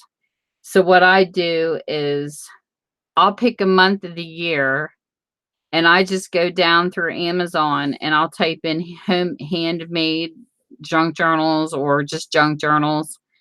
And I'll find a journal on a random store. It doesn't even got to be somebody I know. If it's somebody that, could use the money for Christmas, you never know. But I'll find a journal I like, I just purchase it.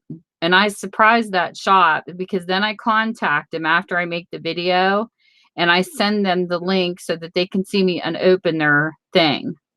And last year when I did this, it was a daughter of a woman who owned a shop. I think I mentioned this in one of my other streams, and it's really cool to surprise people. Or I'll go into some of my friends that I know have an Amazon wish list in their description, and I'll go surprise them and buy something for them off of Amazon. But I put it in my descriptions. And I have a friend that does that. And when his birthday came, there was a DVD he wanted. He has like this great big list of DVDs of old movies and stuff. And I purchased it and surprised him for his birthday. He didn't know it was coming. He didn't even know I got it. But I think it's cool to do that. I think it's cool to have a wish list or, get to know someone's style and just surprise people. I got Louise this week. Louise Frazier that comes in here. I got her. She was in a live stream with Millie and she kept talking about, what was it? Edith Holden. She goes, I can't afford it because she's in Canada. And she says, every time I go to buy it, she said, the shipping's too high for me to get it mailed to Canada because it's all like places in the United States. So I have a site I like to shop on, and they had Edith Holden books. So I bought her 2 of them, 2 different ones, and I surprised her this week and mailed them to her. She had no clue they were coming. She texted me. She goes, you literally had me shaking. She says, I didn't know that because she had no clue I did that. That's what's fun about having friends on the web is you can sneak and do stuff. And I got him at a decent price, so I'm good. I didn't have to pay an arm and a leg for him. You just got to search. You got to know the places to search. So I surprised her. I got her the one with the months in it and the other one. So she was all tickled because she collects them. And my collection is ideals. Oh, that is so cool, Liz. As I collect ideal magazines, I freaking love them. And like right now around me, it's like all dry. Like I looked everywhere this past week. I couldn't find one. And then one of my web friends found a bunch. And another one sending me One person saw them in a live sale, and she's mailing them to me. I want to pay her back, but I don't know if she's going to take the money or not. And then the other one is sending me a bunch. And plus, one of the guys that helps supply my bookstore, he usually sends me about 6 of them, 5 or 6. It's like just a little pile every once in a while. He'll send them to me for free. So I'm building up my ideals. Oh, I love them. I love them. But I won't cut mine. I'm not cutting them. I mean, if there is a passage I like in one for my own personal journal, I'll copy it and put it in mine. I don't know if they're copyright free though, so I can't do them and sell them. But if I would end up with a double, I probably would cut that one. As long as nobody would want it, I would cut it up and use it, but I'm keeping at least one of each of the ones I get. I'm not cutting them up. I can't do it. I think if one was falling apart and I had another copy, I could probably cut that one up. But I have a really hard time cutting up ideals. I just love them too much. And here's another book. Hold on a minute. This is another one that kind of reminds me of ideals. I think it's sitting in my bedroom. Let me grab it for you guys to see it, because these are hard to find too.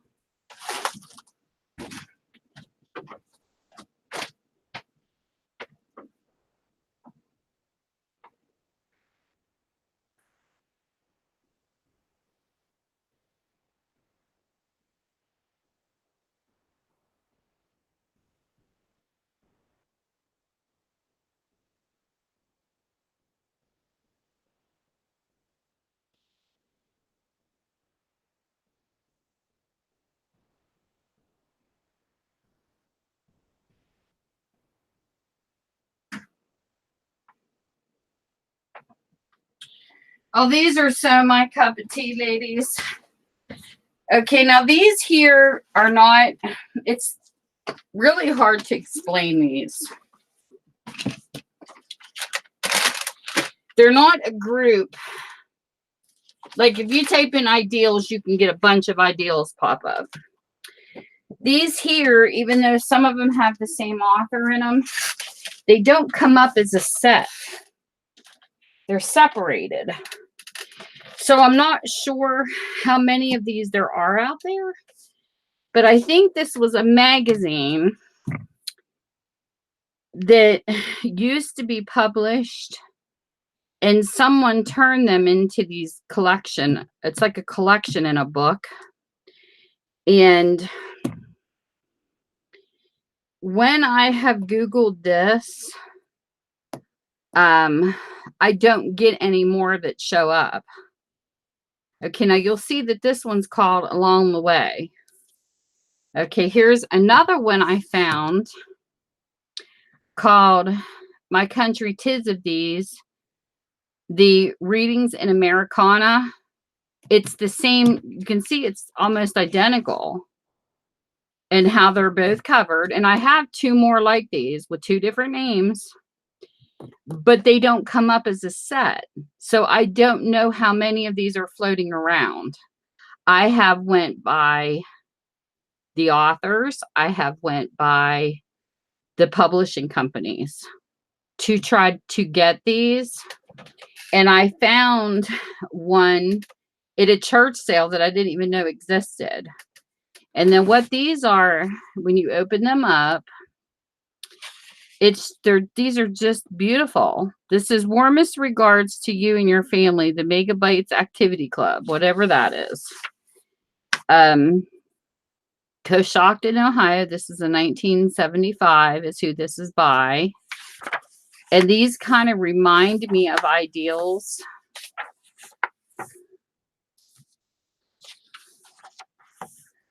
Because they have all these illustrations and just different sayings and things in them. I just love these too. These are another favorite of mine besides ideals. And whoever preserved these in these brown, they did a wonderful job. Like this is history. This one here is kind of history. They're all different. So that's why I'm thinking like they're not in a set. But when you come here, like they have everything. Like this is an advertisement. This has got a poem, The Liberty Tree.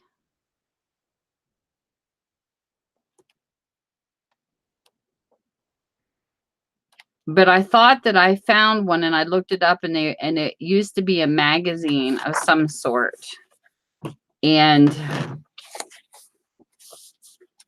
it's got nature. Look at that nature.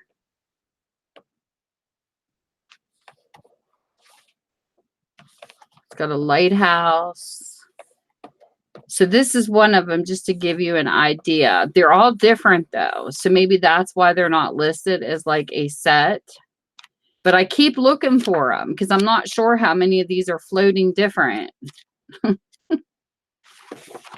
Yeah. So there's this one. Yeah, I did show them once. But I still can't. I don't know how many there are. It's like just when I thought I had them all, a new one pops up. This one here was written to a person. To my friend Marjorie, hope these books bring you as much as enjoyment. Bring you much enjoyment. Love ya, Carol. Isn't that cool? Between two friends. And then this one here is called Along the Way. And it's compiled by Monta Henricks Crane and Betty Wallace Scott. That's what I'm thinking. I'm thinking these were in magazines at one point. This is a 1977 by the same company, Coshocton, Ohio. The same publisher. But when I type in the publisher, that's how I found one more. But then I haven't found any more. And like this one is filled with poetry. So you had one history, one poetry. And these are the types that if you get a hold of them, you probably could take these and cut them out and, you know, put them in a journal if you wanted to separately. And like this one here is called The Blue Jay. If a person wants to cut them, this is another book I just can't cut. But I have never found doubles of these yet. I have two more downstairs in my bookstore that I have put back, but they're all different named. They're all different. They're not the same. So I keep looking for these when I'm out and about too. And I do try to find things when I'm out, and I have another place that I found antique stuff at, and I didn't know they had paper, and I found out they did. So I have a surprise coming up in one of my next sales because I found something vintage there that I picked up. And we'll see. I try to keep my sales mainly books because I'm a bookstore, but sometimes I like throwing something else in just for the fact of, I think after people see books so long, they kind of get tired of it. Like I don't want to do hours and hours of just books. So I try to throw a couple extra stuff kind of like in it because I think people get sick of seeing books all the time. Which I don't blame them because I do like a mixed sale myself. I don't always buy a lot of the mixed stuff. But like laces and things like that, I'm always looking for laces. And I do like the appliques and things like that. I haven't found anything like that, you know, for my sales. But like I'm not going to get my sales. I don't want to be like everybody else's. Like I like how Patty packages. She does beautiful packaging, and with her bows and boxes and things, that will never be on my channel because I'm not Patty. That's Patty's sales to me, is how she makes her things really pretty. And I don't want to mimic that. The only thing I'm trying to do is figure out how to enhance my book sales a little better. I try to get the most reasonable prices that I can. and things like that so people can enjoy them. And I don't mind doing paper packs out of the books that are falling apart.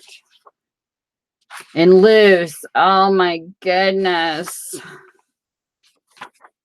I have not put them together yet. But if you see the golden books, oh my gosh. There's bold golden books I found I have never even seen before. So I need to put some of those packs together too, because I do like putting packs together for those. And I hope a lot of people aren't golden booked out, because I've been to a couple live sales where people are like, no more golden books. I don't intentionally look for them. They just come across my path sometimes. And when I see something that I think that, you know, people would like, I pick them up.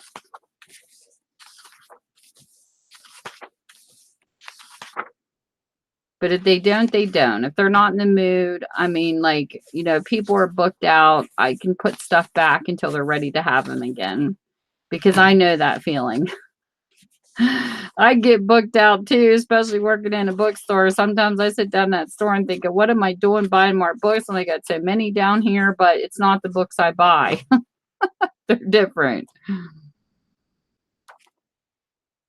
But this book here, I just think is beautiful.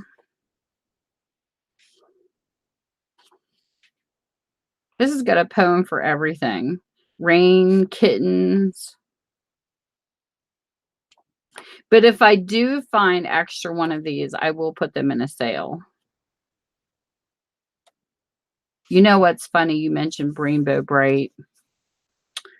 I had this stuffed animal that was a dog that one of my kids had gotten for a gift, and they outgrew it. And I put it into the Salvation Army. And it was so cute because I was driving through town and somebody picked it up and had it washed and hanging out on the line. And I thought that was so cute. It was the cutest stuffed dog. If that would have been mine, I'd have never got rid of it. But one of my kids didn't want it anymore. And I thought, oh, but it's so cute. That's the only thing Rainbow Bright I've ever had was that dog. So this is called Along the Way. And I really love these. And they're so great condition. I mean, these are like, these are kind of a vinyl type cover. I used to have a Barbie house made out of these. Do you remember when they used to make Barbie houses out of these? It folded in and it had a little turn thing on it. Me and my sister had one for years. That thing never broke. We would twist it and we would open it up and we would make a living room, and then it had like a doorway and then like a kitchen. But if I find some of these, I will put them in the sale and stuff, because I mean, it depends on what I pay for them. I don't have no clue what to charge for these. I usually go by what I get them for. I don't even know what these run online. I looked them up looking for names, but I never really paid attention to the prices. But I don't charge what they would charge online. I go by what I would pick them up as.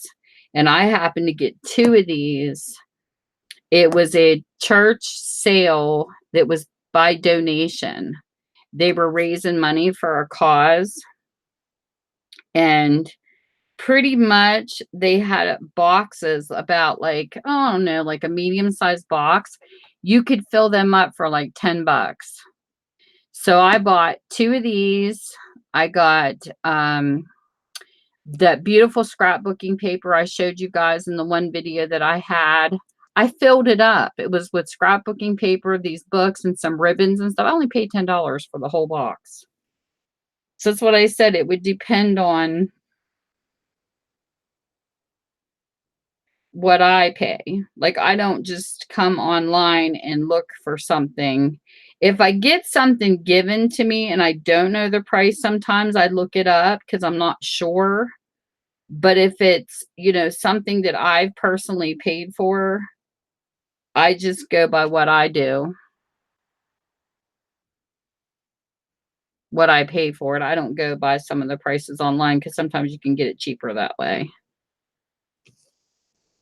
Sometimes I don't know how to price things, and sometimes I do.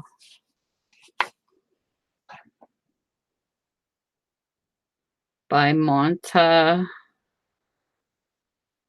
I got like right now, for instance, how do you do something like this during a live sale? Just as for an example. Hey, Faith and Fallen. Oh, that sounds awesome, Liz. Strawberry shortcake, so cute. For instance, there was a guy that came in my store. He hands me a very, very old Uncle Tom's Cabin. Okay. He says, I have looked everywhere for this book and I can't find it nowhere online. He says, I cannot find the cover. Well, sometimes there's books listed online without the cover showing, but it'll tell you details. I found one copy of this book, okay, because it has no year in it. There's no year in this book anywhere, so there's no copyright. You got to watch those type of books because they can be valuable, but valuable to who? I don't know. I don't know where to sell these books that have value, to be honest. So I looked this book up and I couldn't find it either. So then I started typing in the publishing company, because sometimes you can type a book in with the author, and if it's been reprinted, it's hard to find. So it happened to be Home something.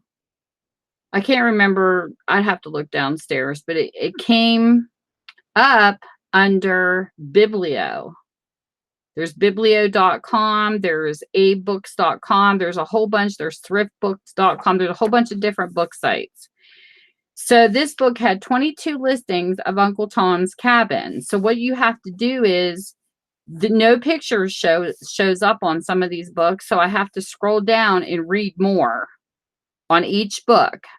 There was only one book that showed up in the book sites with this particular publishing company on it. Guess how much they wanted for this book?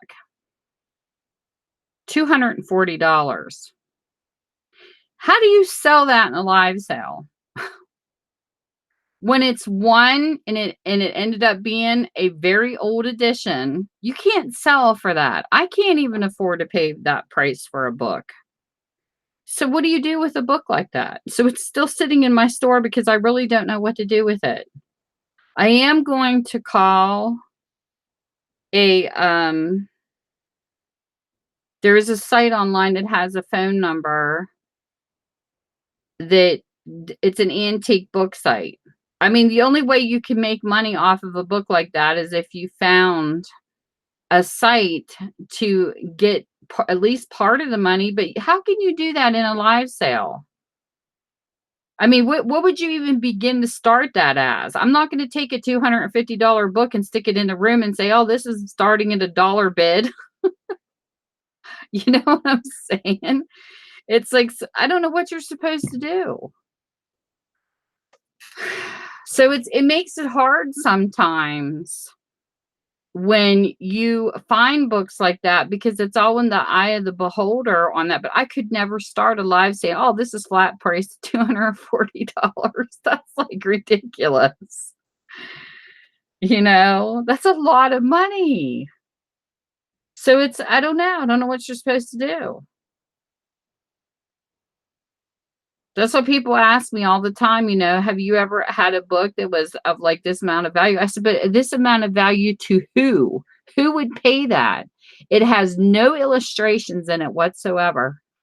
It's a little gray book that probably is a little bit bigger than my hand, has no pictures in it whatsoever. Who would want a book to pay that much for? I don't know. To me, so here's along the way, this book here, I was just showing you guys, is on Amazon, and it's for $8.97. Go down here to see where they've got them used, because this is how I do my comparison prices too if I don't use Amazon, because sometimes thrift books will have things more expensive than Amazon, and sometimes it's vice versa. Sometimes those thrift books are not so thrifty. They can be very pricey under thrift books. So there's like 4 different sites I check. So then this one here, it goes to $4.95, $8.97, and I always read details. Because if you click this arrow, it'll tell you, as shown, clean copy with tight spine and clean covers, good, ready to ship. So this would probably be decent. And I have gotten a lot of decent ones from the Goodwills that sells on Amazon. But this one here can go from $4.95 to $8.97. So you can never judge the first price. You got to go look. So if I found something like this, depending on what I paid for it, okay, say I bought it off of Amazon, then I would have to start this out at about $5 to make any profit. And I don't even know if that's including shipping. But I would go to the cheapest. I mean, if it was free, no, this is plus $3.99 shipping, so I couldn't even start that out at $5. If you would buy something like this and resell it, you would have to at least start it off at $8. $8 or $9. That's what I'm saying. When I do my $2 book sales, and some people were getting bent because I told them to take your total and times it by 0.11, my books still beat these prices. Because some people were getting mad that I charge taxes. Well, I have to charge tax because I have a licensed bookstore. This is not under the table, what I sell.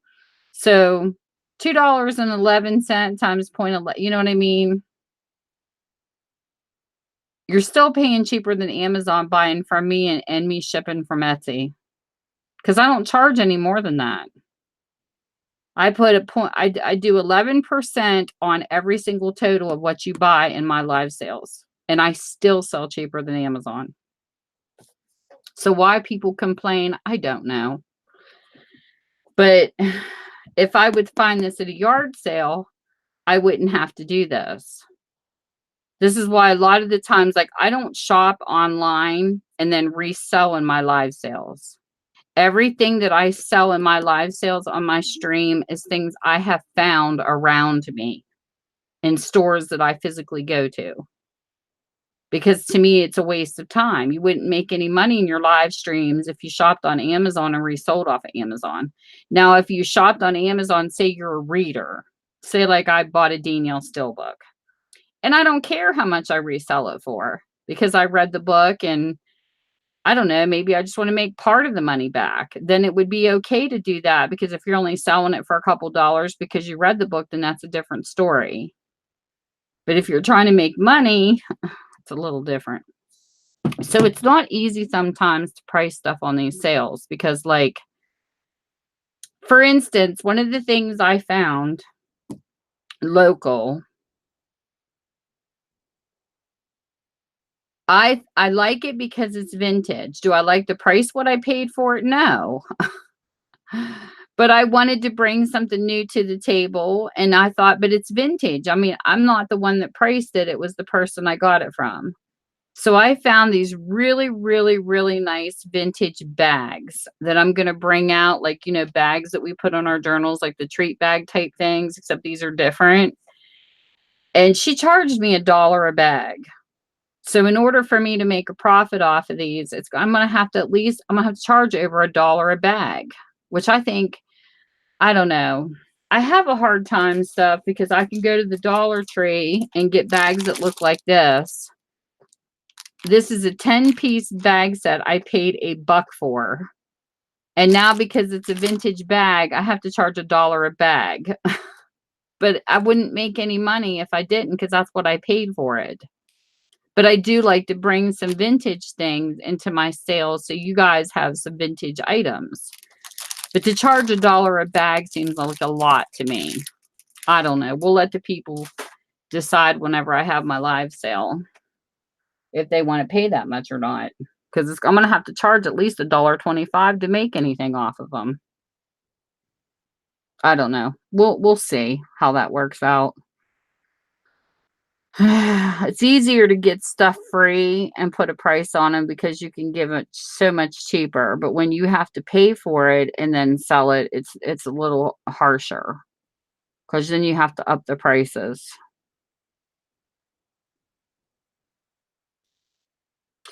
Well, sometimes I base it online and sometimes I don't. Like my law books I just sold in my last live sale, they're worth so much more.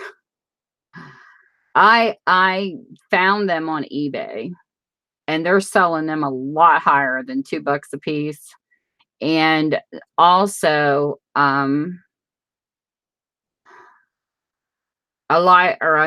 was a museum that probably would have took part of that set because it was in the original leather. And it's like really difficult because I had people complaining because I charged the extra 0.11. I sold them for $2 a piece because I wanted my crafting friends to have them. I could have donated them to a museum and I could have sold them for a lot more money, but I didn't want to. I worked for 3 weeks cleaning those books because they were covered and left to go to the garbage dump. My brother was working in the building and cleaning, and they told him to throw everything out in the back room, and when he saw the books, he called me. And they were covered in paint chips and filth. It took me forever to get those books clean. And I'm okay with that because I saved those books. And then when somebody on my live sale got wind that I had them and I showed them, they went crazy because they loved them. So then everybody wanted to buy them and I flat priced them for $2. Well, when it come to put them on my Etsy, I have to add that 0.11%. It covers my taxes in my store and my taxes on my Etsy. And I had a person that was causing me grief about it. And I'm like, really?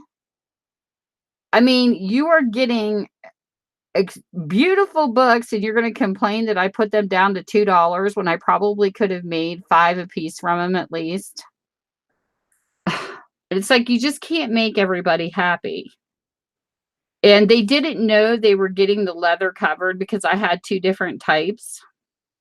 I had one that had the vinyl and the other. And I really don't care what this person thought, to be personal. I don't care. I when people try to cause drama with me, I don't care. I'm not going to listen to them because I know what the value of them was. And somebody said something to me about sentimental value. I have no sentimental attachment to those books whatsoever. I just know what their value are because of the year in them and the condition they're in. Has nothing to do with sentimental.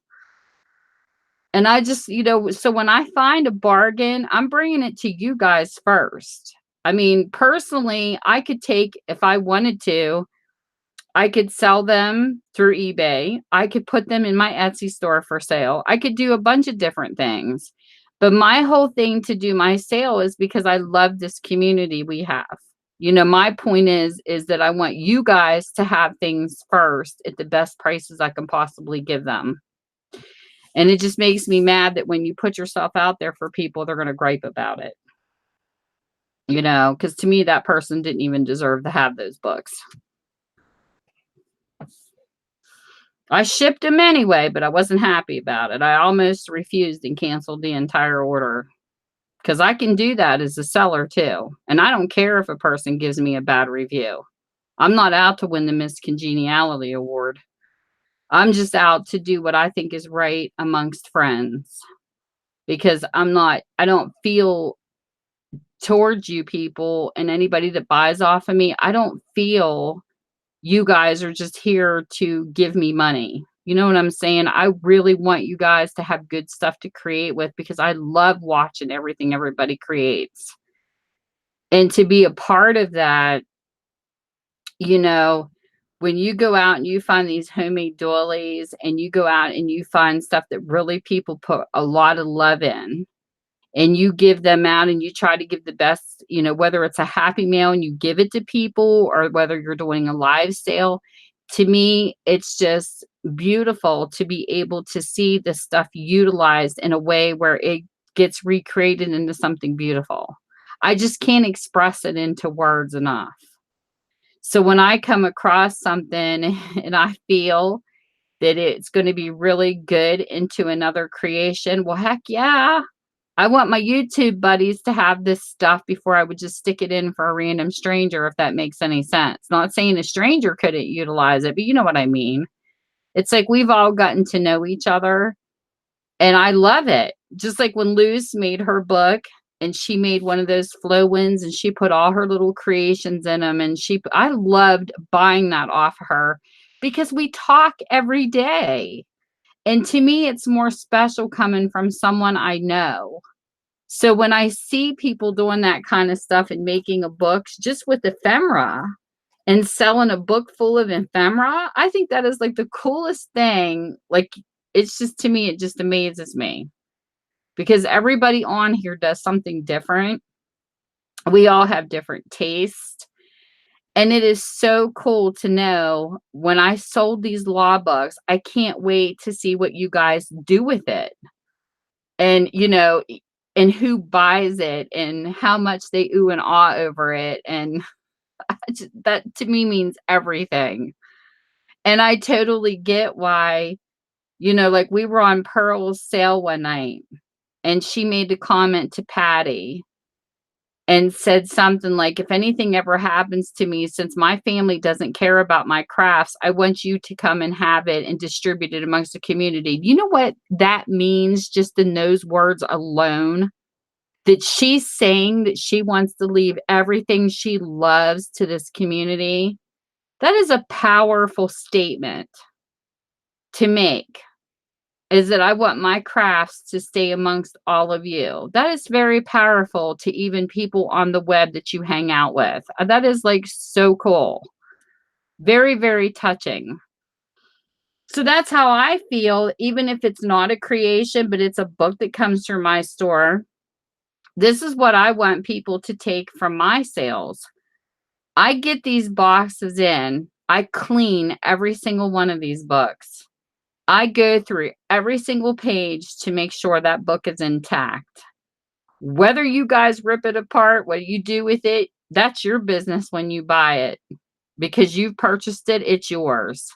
But knowing that I put that much time into these books just to clean them up for you guys to use them in art, that means way more to me than to see a book lying in a dump being buried and not used. Because that was the whole point I tried to make when I started saving books for my bookstore, when it turned into a used bookstore. I had people tell me they use Kindles and Nooks. Well, why are you saving these books? And I said, listen, I don't have a thing against Kindles and Nooks whatsoever. I totally understand why they come out with Kindles and Nooks, because so many trees were being destroyed. We're losing too many trees, because that's why, like, our banks and everything's cutting down on paper products. Like, they always ask you, do you want it electronic and this and that? I totally get it. But what made me mad was trees gave these lives for the books already here. So why are you throwing away perfectly good books just because Kindles and Nooks came out? The same people who are complaining about books being made from trees are the same people throwing the books away because now they have a Kindle and Nook. I have a problem with that because I'm like, circulate these books until there's no use for them or somebody's not using them, but please do not put them in a dump. Take them to a recycling facility. Take them to the Goodwill. But there were people literally throwing bags away. They're not utilizing these trees that already gave their lives. That's where my passion lies. Right there. Bottom line. I see a book in a dump, I'd cry because that's how I feel about books. It drives me nuts knowing that people are throwing them away. It drives me literally crazy. And I can't tell you how many people I've ran into be like, oh, if I'd have known you in the bookstore, I wouldn't have thrown this bag of books away. I'm thinking, why did you throw them away? I said, did you take them to a recycling center? No, I just threw them away. That's where my problem is. I'm like, no, please don't throw them away. I'm not saying become a hoarder, but just take them somewhere where people can use them. So that's how I feel. That's where my heart's at. So when I clean them up and I know they're coming to people who are going to do whatever they want with them. They're going to have a life. They're going to be recycled. They're going to, and we do have recycling places around us, but they keep getting pulled. Like our licenses, because what happened was we had grants coming in and our schools around me had places to recycle. But then people were abusing it and putting their real garbage in with the recycling garbage, and then their grant got pulled. So then they all disappeared. Because when I first opened my store before I found out about junk journaling, that's where I was taking the books that were falling apart, was literally to recycling.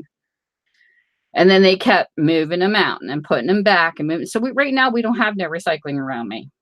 I have to go to another state to do it. So what my purpose is when I do my sales is the books that I have found for you guys, especially for you, and books that nobody's buying, get a last chance here. And then once I don't sell them, like I put them in my physical store, I also bring them to YouTube. I also post them in all the sites that I have, the bargain sites on my Facebook.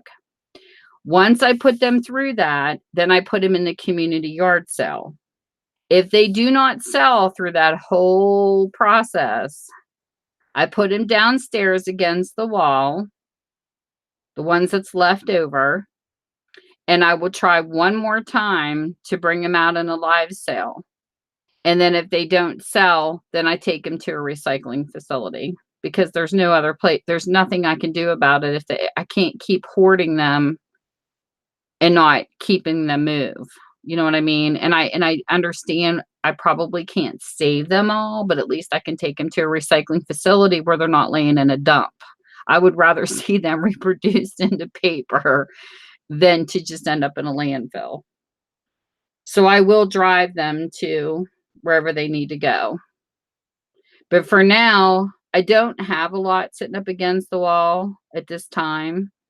But I will probably go back through the hardbacks, and if people want them gutted or whatever, and they just want the covers, that's fine too. But I'll decide whenever I go to do those ones. For now, they're just building up against the wall. I haven't reshowed them ones yet. But when I do the ones here, it's mainly the ones we're kind of looking for crafting first. But there's a lot I have downstairs. It's just more for readers. Like it's just pages or, maybe hardback covers if people are interested.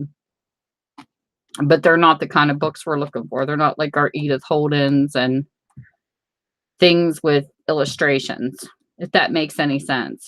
So I do have a process on how I do my bookstore to keep inventory moving, because I don't want it just to keep sitting there on the shelves.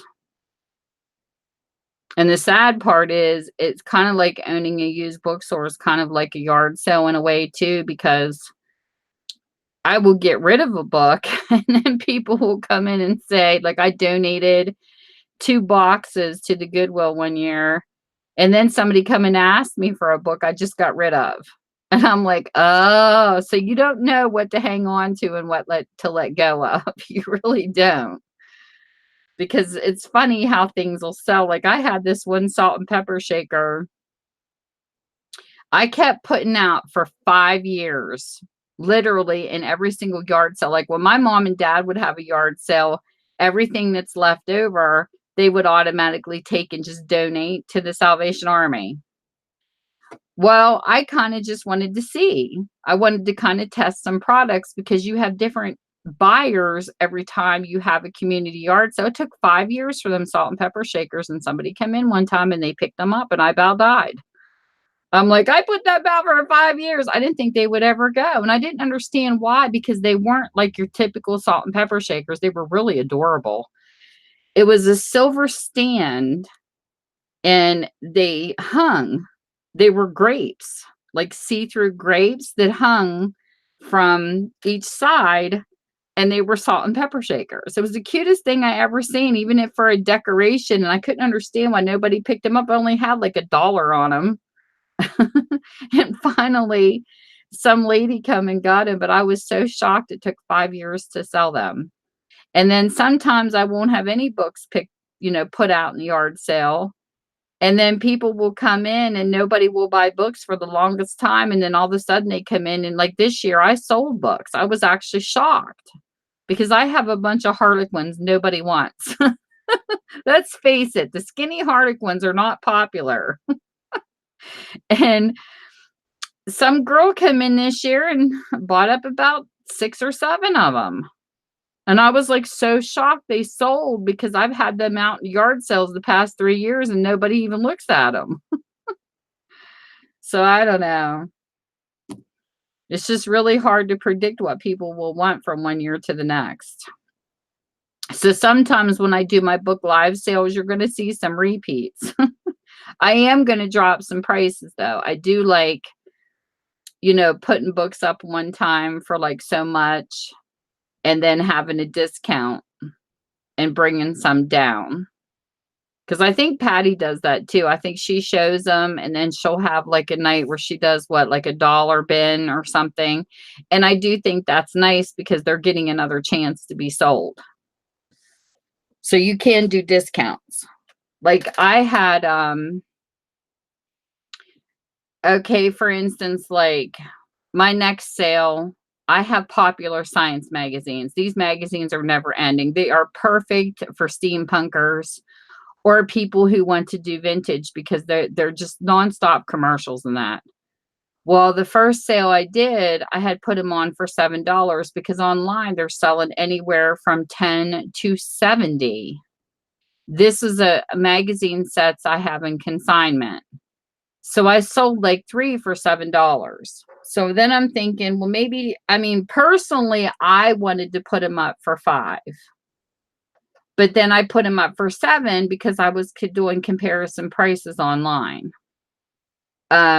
But it doesn't matter. I can drop the prices if people are interested in them and they want to see them cheaper.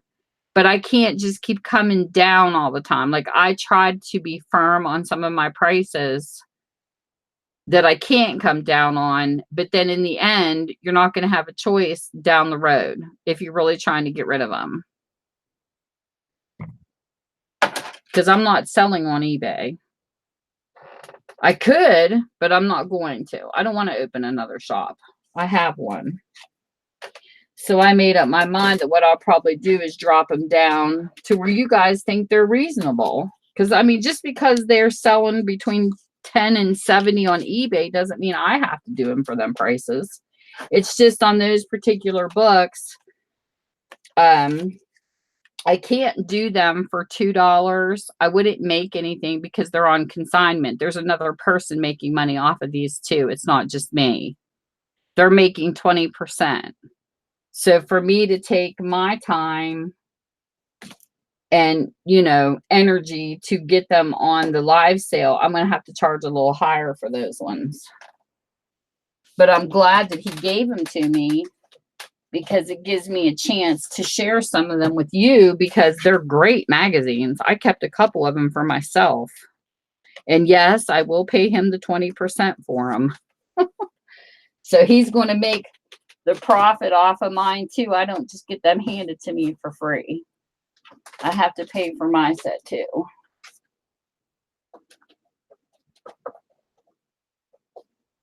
Because I wouldn't do that to you guys. I wouldn't make you guys pay for something I don't have to pay for too. Because I'm not like that. So the Uncle Tom book, I don't know what I'm going to do with that one yet. I have no clue. I'm going to call that Rare Book Place and see if they're interested in buying it. And I don't know. I just don't know. But I can't see myself taking a $240 book and putting it up for $1 auction. And I can't see charging that much either for a tiny little book. So I don't know what I'm going to do about that book yet. I really don't. Yes. Did you like those, Liz? Yes, I still have some of those left. As a matter of fact, I thought about doing, I can switch out some of the magazines sometimes too, because I think I have another magazine called Sphere. Like I have a few different brands that I can switch out so you get different types of quilting magazines too, and then switch them back. It's up to you guys because I have some of those left. And I have, this week, I have actually had books coming in that are being disassembled. The covers are shot. The first 4 pages in this one look like it got terrible. And I have more pages to go into paperbacks.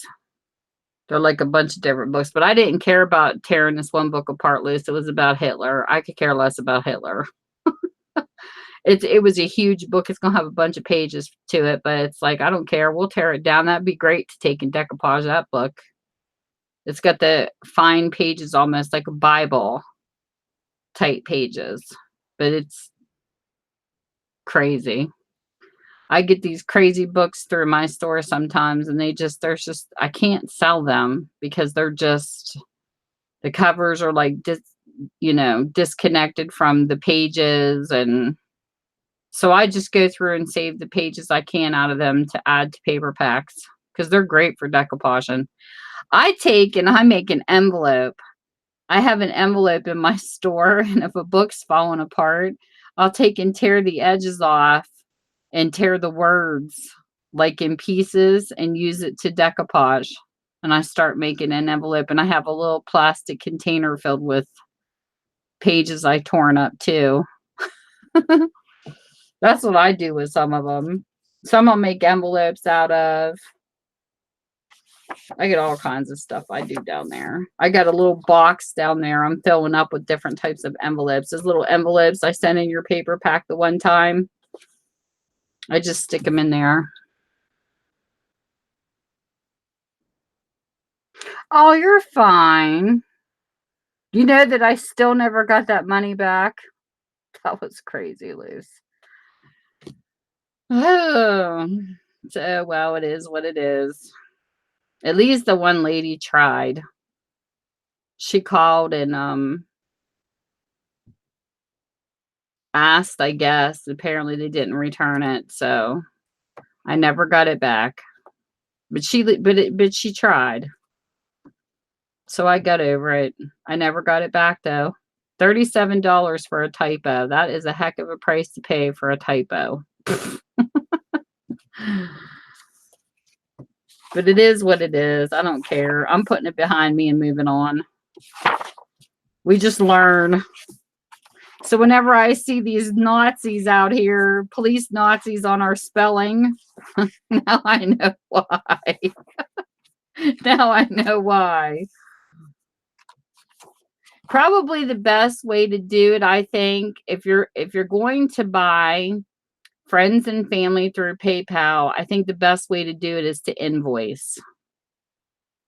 Because when you invoice, you don't have that mistake. I think it makes it harder when you just got to put an amount in with an email.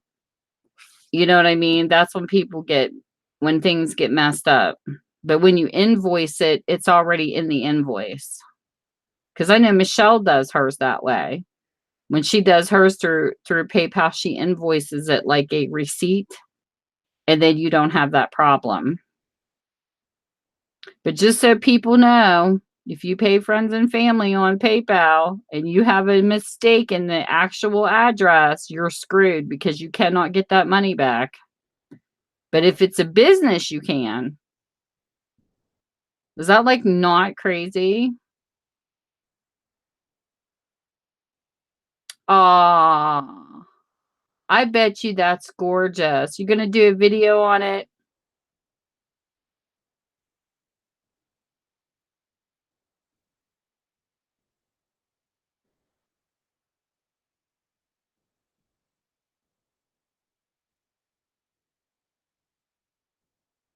Oh, you don't have to do that, Liz. You should make all the different colors and sell them together so people can pick from your colors. I'd love to see you do a complete blue journal. That'd be friggin' awesome.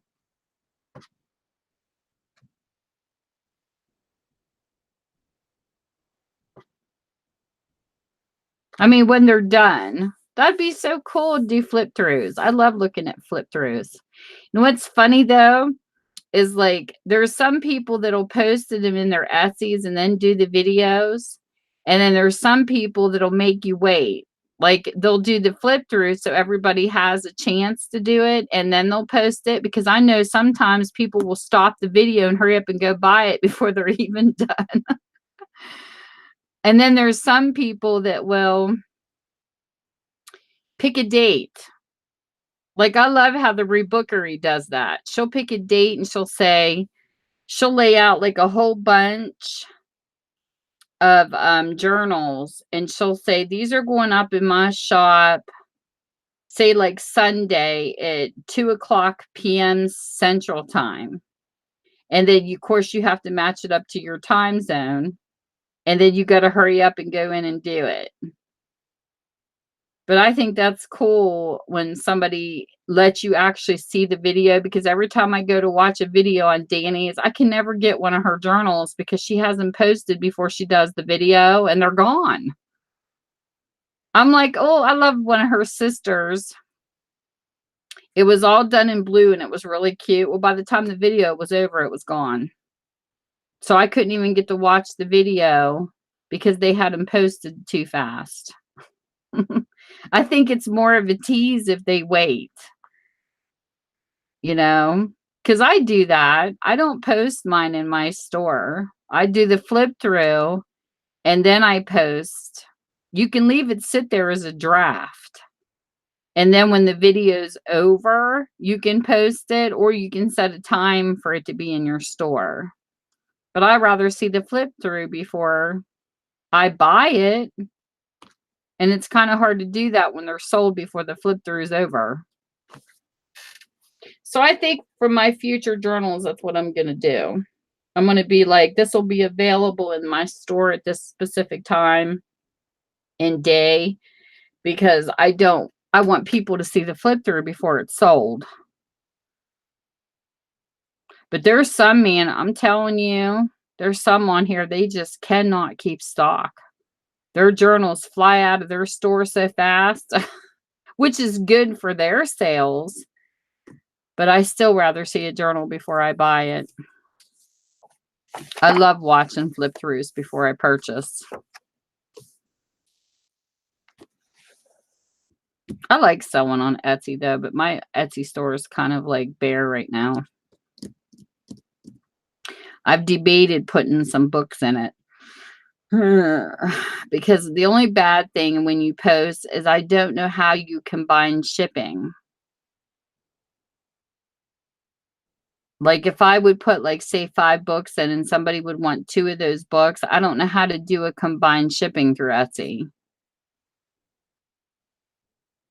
It's almost because they're separate, they charge shipping for each item. I don't know. I don't know how to do that.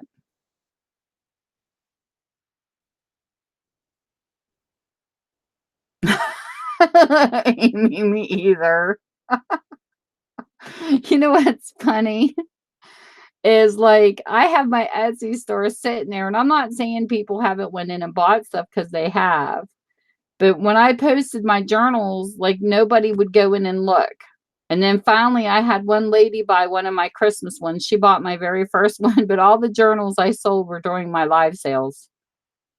I like keeping my Etsy open because that's where I load all my sales to from my live sales. But honestly, my shop don't get looked at that much.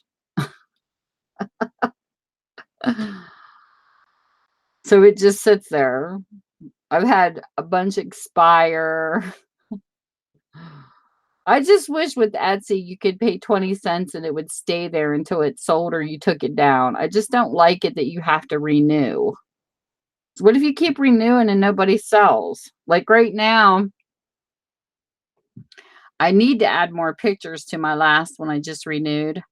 If somebody was into Disney and they're looking for a really nice set of Disney books to make Disney journals with, I have a set of 19, the whole complete Disney set. It's $68, but it's only $2 for each book. The only reason why it looks so pricey is because the whole set of 19. Was it 19 times 2? Like it's, or whatever it is. Each book in the set's only $2, which to me it's worth it because when they were originally sold, they were like $14.95 a piece. So I put them in there and they're all in great condition. I just don't have that many pictures. I only have one picture of the set and it's not really bright because the light burned out in my store in the back end and my husband had to rig it up. So it's kind of dark, but I do need to lay out the set and literally take another picture and put it in my Etsy. But yeah, I have that whole set in there. Some lady wanted the Disney set and she wanted another set I had. And then she didn't buy them. So both of the sets got stuck there. So I had to separate them. And then when I separated them, one person bought one set so far, but the Disney one's still there. So I went ahead and renewed them just in case. But they're still sitting there. And I mean, $68 seems like a lot of money, but it really isn't when you look at the whole set. The whole set's really nice. It's even got the there's one book that tells you what the whole set's about. Like it's just really cool. Really nice set. I just need to put better pictures in my Etsy store because pictures do matter when you're putting posts in Etsy's. You really do want to have good looking pictures. I need to lay them out on the table where they show in the light.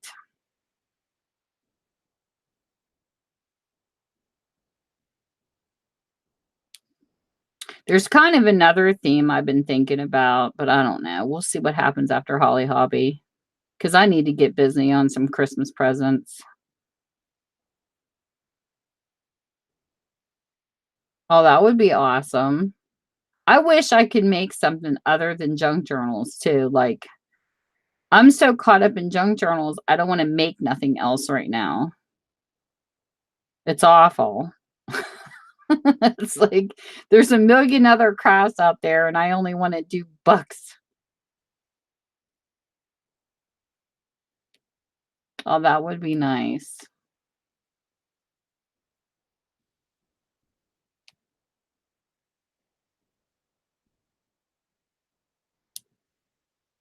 I don't know.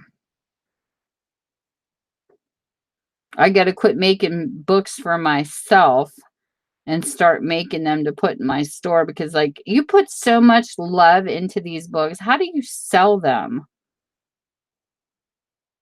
I mean, like, seriously, you put so much time and stuff in these books and you put so much, I mean, how do you let go of them?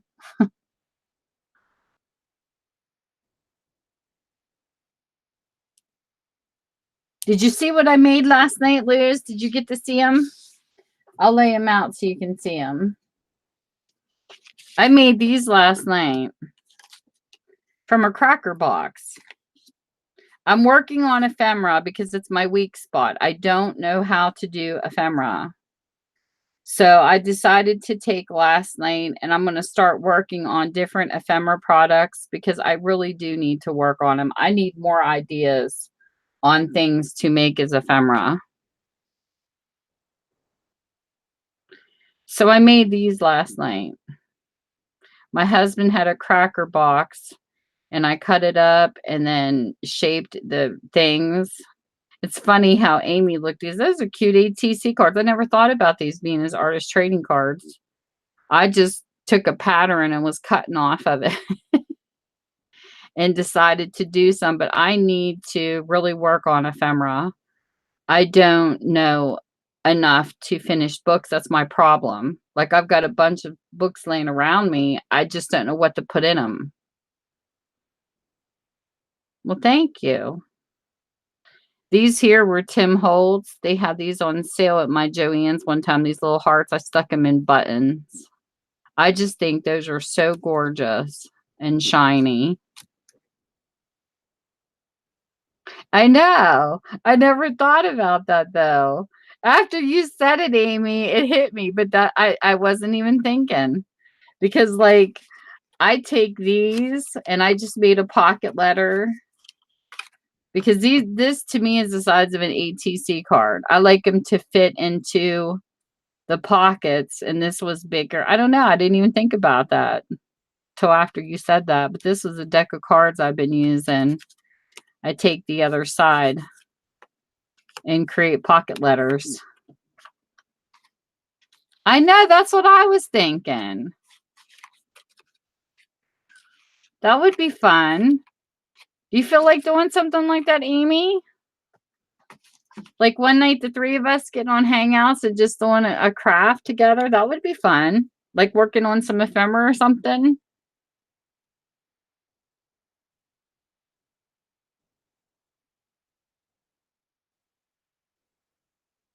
Do you want to do it live or do you want to do it private Hangouts? Oh, I think they would. I think that would be enjoyed.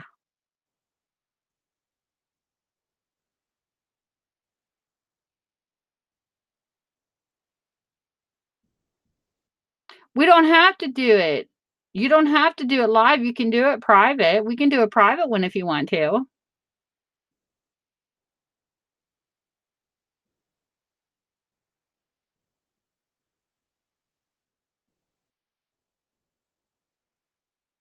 I think you can do one private. Can you do one private? Does the link form after you go live, or can you invite somebody in while it's private? I thought you could do it private though. No, you could do it private. I'll have to figure out how to do that because yeah, TPG invited me into a private hangout one night and we talked. I don't know how he did it, but he did it. I don't know how you link it when it's private. Well, Liz, you want to do it on your channel? We can meet on your channel. You can invite me and Amy.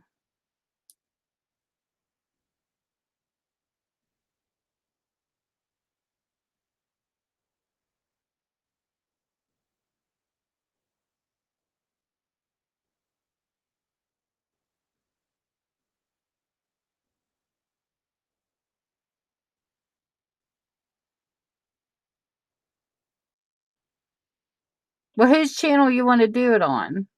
It's up to you guys. Okay. And you can invite us in. How's that sound, Amy? You want to do one with Liz? You pick the date and time, Liz, and let me know. Monday through Friday. Wednesday is out of the question. I can't do Wednesday at all. But Monday and through Friday, the only time I can do it is from probably like 8 o'clock p.m. Eastern, because I don't get done until 7. So it would have to be around 8 or 9 at night. Are we all on East Coast time? I know I'm East Coast.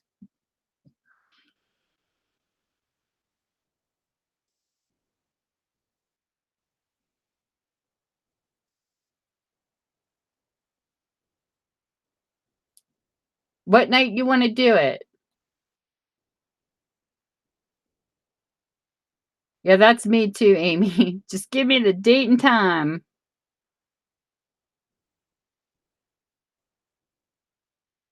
Tomorrow night at 6 o'clock is Michelle's sale, so I can't do tomorrow night.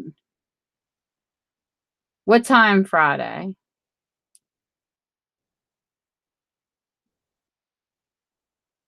Oh, you can't do it Friday? Okay, you can't do it Friday afternoon. Okay, we're good with that. You do it Friday evening, Amy?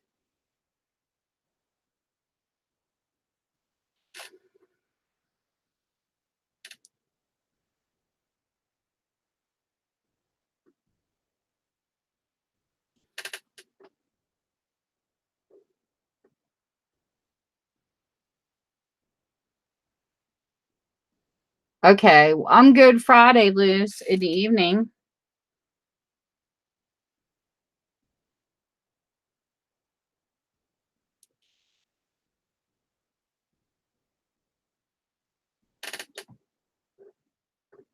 You can't see Amy.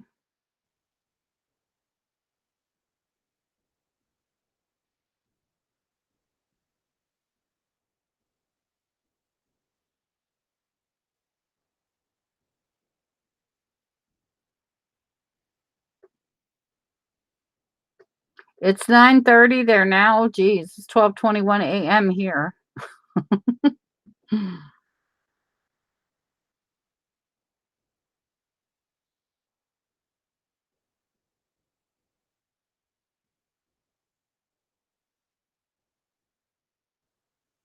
Liz, is at the top? Are you on live chat? Or are you on top chat? Can you see Amy?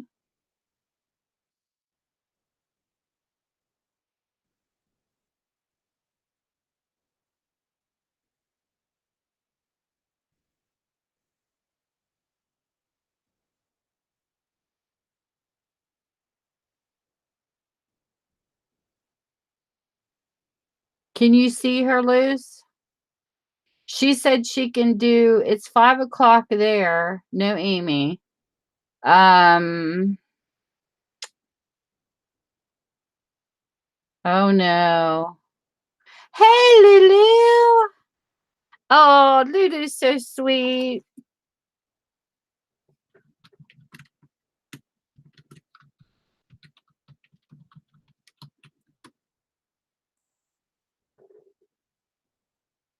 That's weird.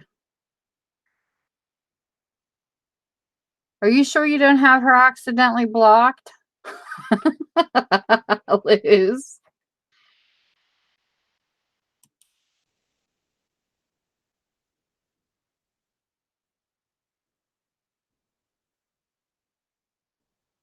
Take and right click on her name and make sure you don't have her hid on your channel, on this channel. Make sure she's showing, Liz. Oh, you had to refresh. You see her now? How are you doing, Lulu? Amy is Hags Hollow.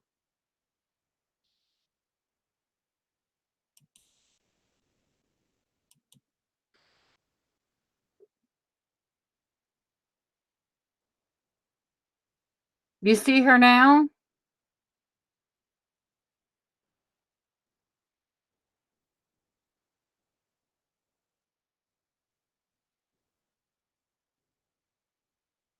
Yeah, her real name's Amy. I call her Amy. She just, I don't know. I just have a hard time calling her Hag. Okay, she sees you now. Lulu, do you see both of them?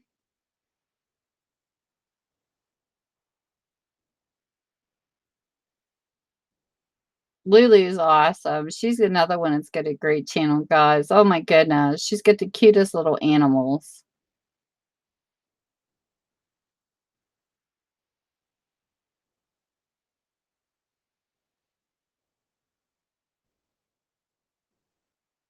There you go. Yes, you do. Your videos are so cute, Lulu. You know, I used to collect everything. My mother was like ready to kill me as a kid. I had bowls of everything.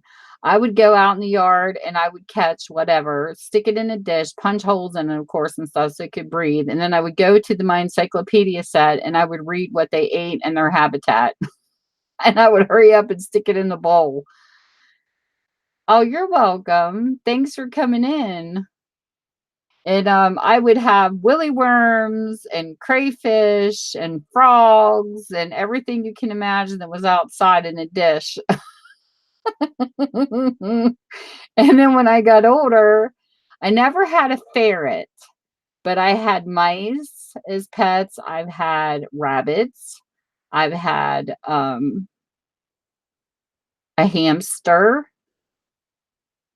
Pretty much everything except for like reptiles. Except, well, no, I can't say I didn't have a reptile either because I had a turtle.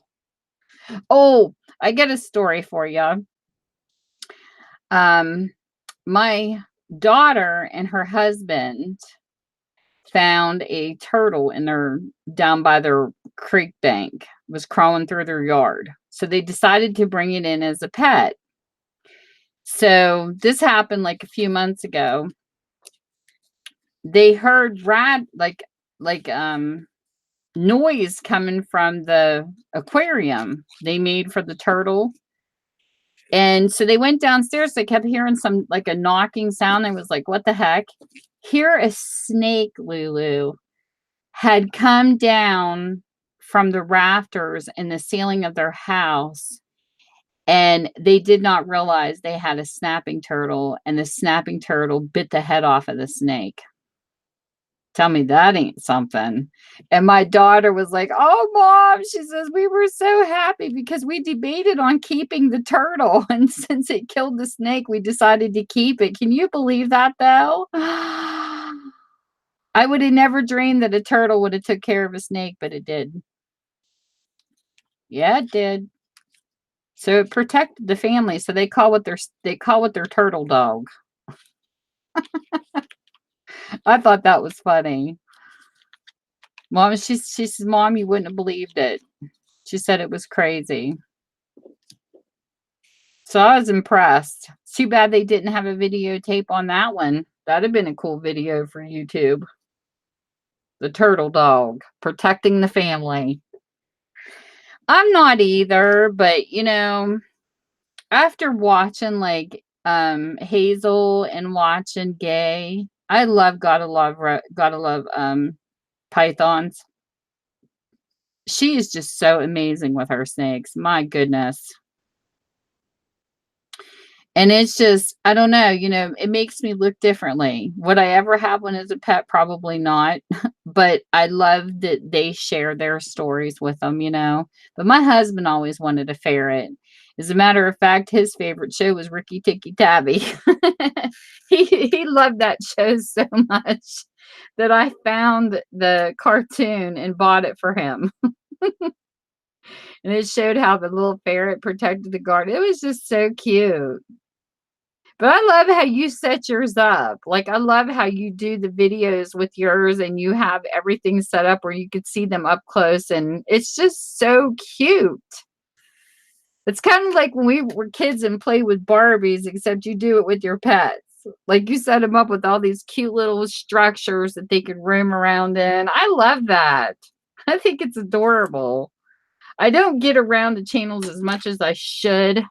The only thing I hate about when your channel grows is I feel like it's slimmer to get around and see other people's channels. Like, I'm trying so hard to get to see people's stuff. And it's like, I feel like 50 million, my phone's like popcorn going off.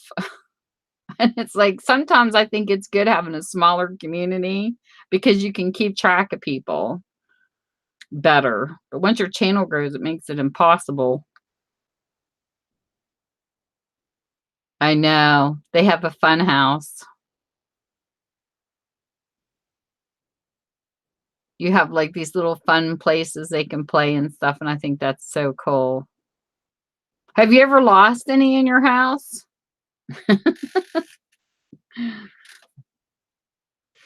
That's like my dog. When we were training her, we first brought our puppy home and we were trying to train her to go to the bathroom. When a lot of them, they talk about using, you know, the crates. Well, let me tell you a story about my dog with a crate. She hated not being able to see around her because the kind of breed I have, she's a Staffordshire Terrier Bull mixed with Labrador. Those dogs do not like crates, to say the least. So I told my husband, I go, what are we going to do? Because we don't have an area we could, like,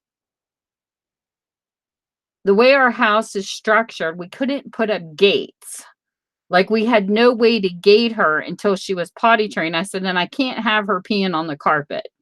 We have white carpet of all colors in our living room. We didn't put it there. The house was bought that way. Well, you are lucky. So I was sitting down in my bookstore and I'm like, what am I going to do with this puppy? Because I have to run a business and I'm trying to train my dog. And one thing was nice being able to stay at home and be able to do this. And I thought, you know what? It just hit me. I had a pack and play left from one of my grandkids. And I looked at him and I said, I wonder, because it has a mat in it. So if she pees, it's no big deal. You can wipe it up because it's a plastic mat. It's all open around her. So I know she's not going to run the house where she can see. You know, I used a pack and play for my puppy, and it was the best thing ever. I put this little fluffy pillow in it, and she curled up on the pillow when she was sleepy. But if she had an accident, it was okay because it was all on plastic. So she wasn't going on the floor. So what I would do is every hour, I would go in because I don't want to leave her cooped up in it, for hours at a time. And she could hear me moving around in the store. And I had her in the bathroom of my store because it's a big bathroom. So every hour on the hour while she was being potty trained, I would go in whenever I would go to the bathroom myself. I would pick her up and play with her, and then I would take her outside. And whenever she had an accident, I would wipe it up with the paper towel, let her smell it. I would hold it in front of her face, and I'd say, you see this? It goes out here. And I would take her outside the door and lay it on the ground and put her right beside it, because they say that puppies don't like the smell of their own bathroom. They don't like being where they go to the bathroom.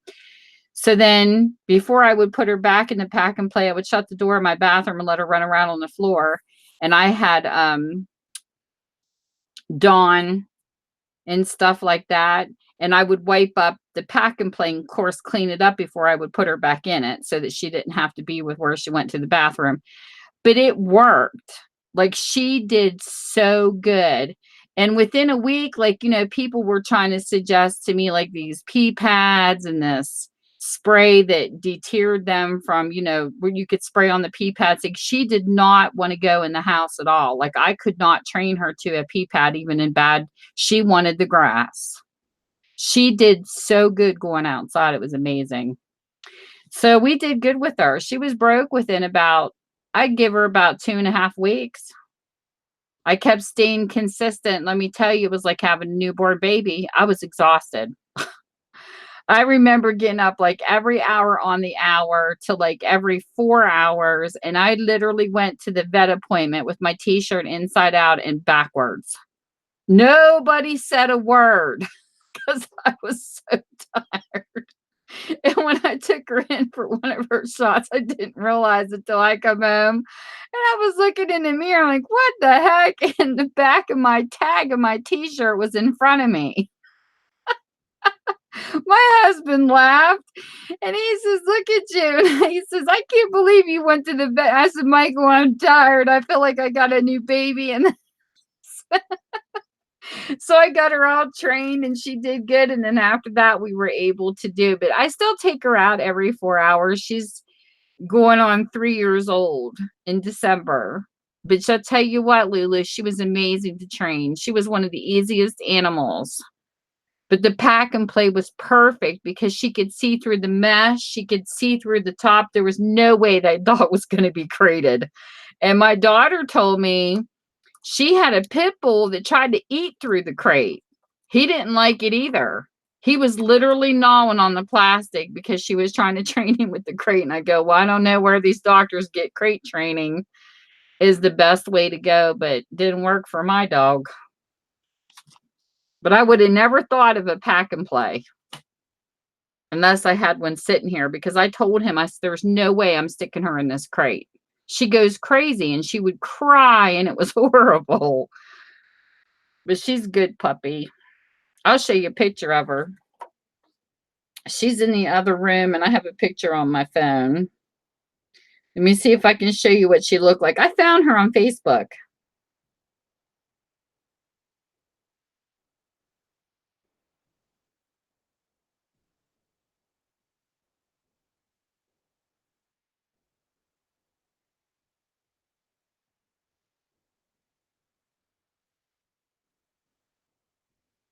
See if I can find her baby picture real fast. You can see what she looked like in her Facebook page.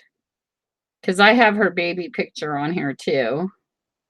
She was so stinking cute. I just couldn't resist. We were not looking to get a dog, but I'm telling you what, it was instant with me.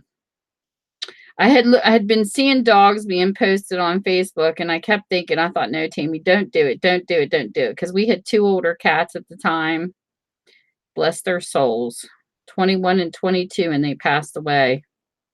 I was so blessed to have them for 22 years and 21 years. Okay, this was the mom.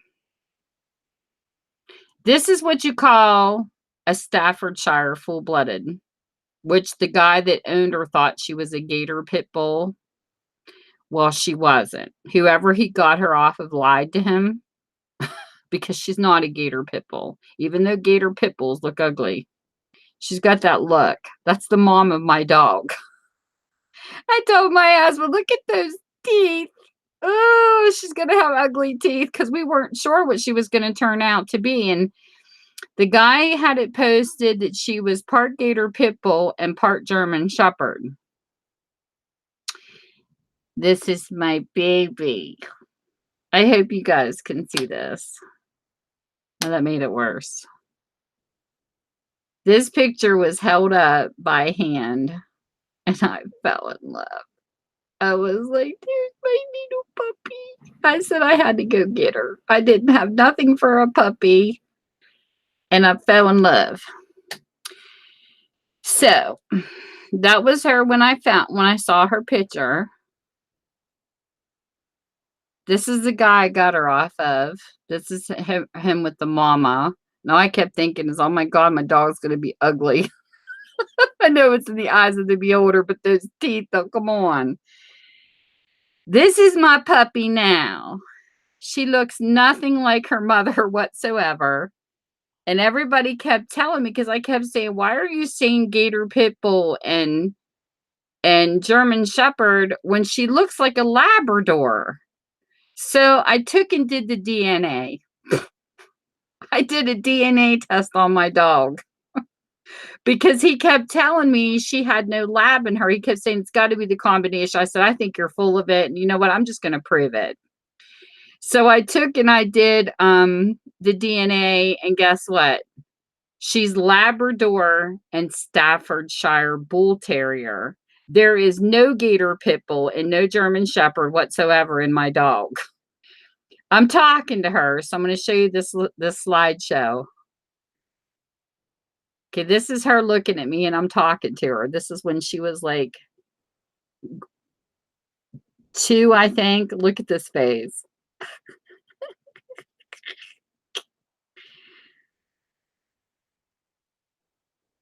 She's looking at me sitting in a chair. That's a bear. And look at that face, how she's tilting her head. She's like, what are you saying, Mom?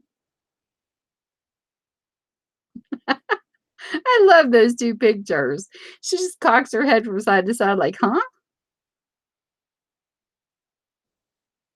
She's listening to me talking about her.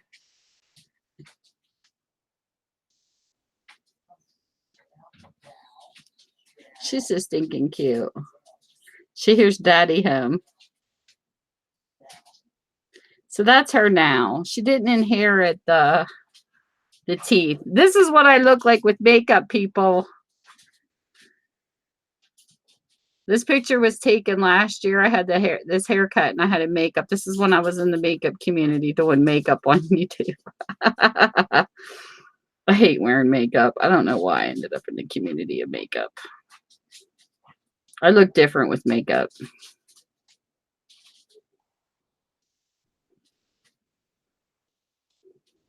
That was with my hair streaked with makeup. Oh, I look so different made up. It's crazy. I don't even look like the same person. That's me with makeup on and no glasses. And then this is me typically every day. That's what I think is funny. It's so shocking. Like my family will be like, oh, you should have heard my nephew one year at a wedding. He was like, Aunt Tammy, he says, you look fantastic. And I was like, well, thank you. I said, but this is what I look like on a daily basis. I just think that when people see a person with makeup on all the time, they expect you to step up. And I think when they don't see you made up and they do, it's a shocker. Because this is like my average look. No makeup, hair pulled back. I look like my granny self. Take care, Amy. Well, let me know when you send the invite. Friday night is what it was agreed upon. Just let me know and I'll be there, Luz.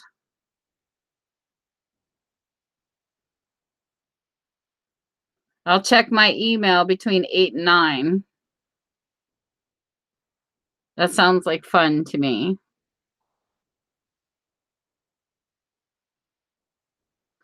So we will do it.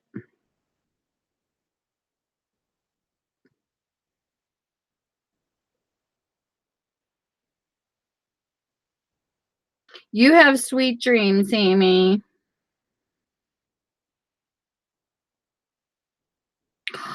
Luz, those are adorable. Oh my. You did a fabulous job. Oh, you're going to be fun to learn ephemera with. You know, Lulu, I don't know how to. I've never tried. People keep telling me it's so much fun, and I know Megan does it, but I have never tried it. Have you done one yet?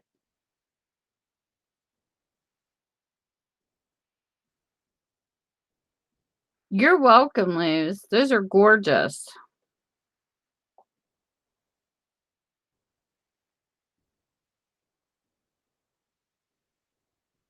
Are they hard to find frames for when you diamond paint?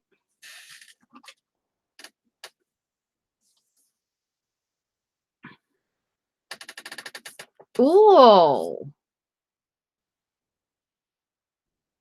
See, I heard they were really beautiful. I've seen a few people talk about them, but I've never gotten into them. Is it hard to see it and stuff? Like, I don't know anything about them. They look like little gems that you have to put in place or something. My whole life I've done embroidery. I've done hook rugs. You remember hook rugs? Oh, I used to love to do hook rugs. You don't even see that stuff anymore. And I did paint by numbers. I learned to crochet, but I never learned to knit. Oh, Liz, when you go to have a live sale, if you go to sell them, well, I know you're going to put some in your shop too, but oh, those are so pretty.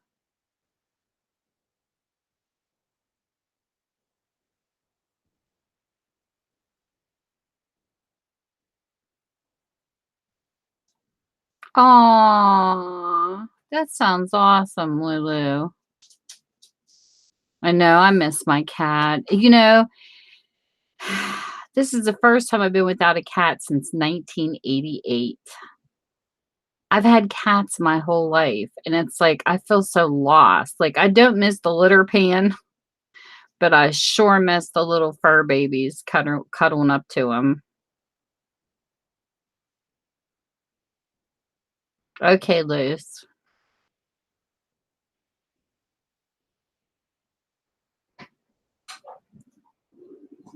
That would be beautiful, Lulu. I'm working on a journal, a memorandum to my cats, but I'm not done with it yet. I've been working on that since before last Halloween. I've just been taking my time. It's kind of like, because they were black cats, it's kind of like a cross between fall and Halloween. So it's got a mixture of both in the journal. It's going to be really cute when it's done, I hope. But I got to run off some pictures and things to put in it. But I do want a memory book of them because, oh my gosh, 22 years I had hope. And I hated putting them down. I hated it. I feel so guilty.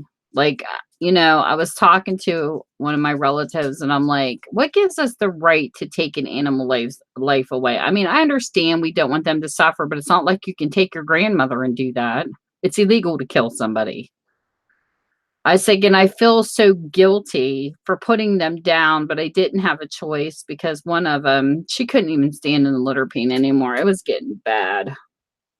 She was having kidney failure. It was awful.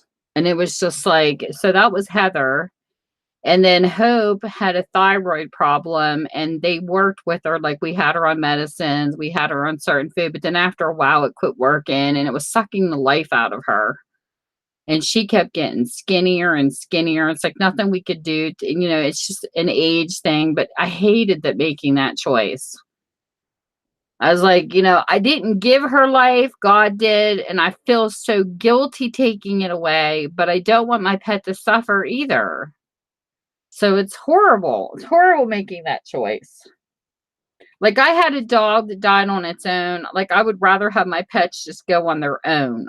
I hate the thought of having to make that choice. I hate it with a passion. It was terrible. Oh, I hate it. I feel like a murderer. And people keep telling me, you shouldn't feel that way because you love it. I said, but I do. Because I don't have that right to take that life away. And I feel awful. I mean, I had the hardest time the first few days after having her put down. It was just horrible. I kept seeing her little fuzzy face.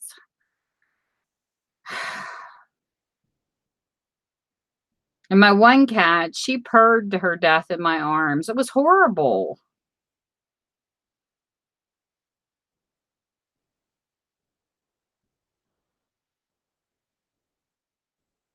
Like they're trying to console you or something. I don't know. It's just awful. I hate it. Hate it, hate it, hate it.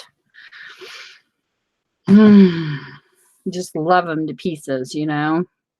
And Hope was cuddling up with me every day to the end. It was just bad.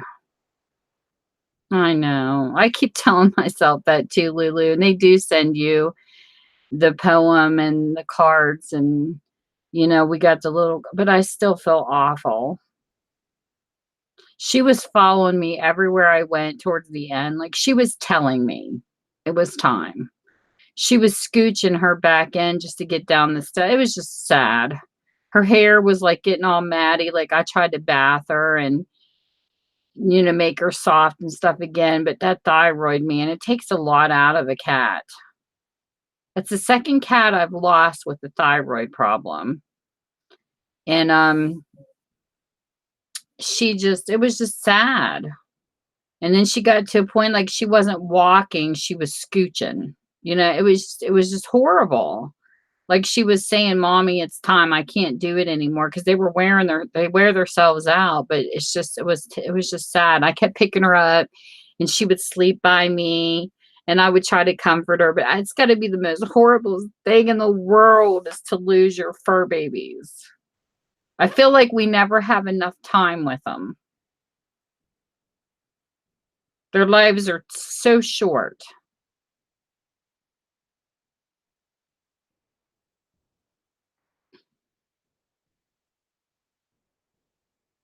And even my dog, her age is moving too fast. She's going to be 3 already, and it just seems like we got her yesterday. We do say that our fur babies are our better kids, though, because they don't talk back. I tell my daughters that all the time. I said, your other sister, she's best. They're like, what sister? I'm like, your fur baby sister. She don't talk back. She's a good girl. Oh, I know. That's awful. It's like the older they get, the more horrible it gets. But when I had her DNA done, I think I have it on here somewhere. I need to pull it up and make a copy of it because I know my vet wants it. But what I loved about this place, I forget what the heck the site was called. It wasn't Ancestry. That was for people. This one was called something else.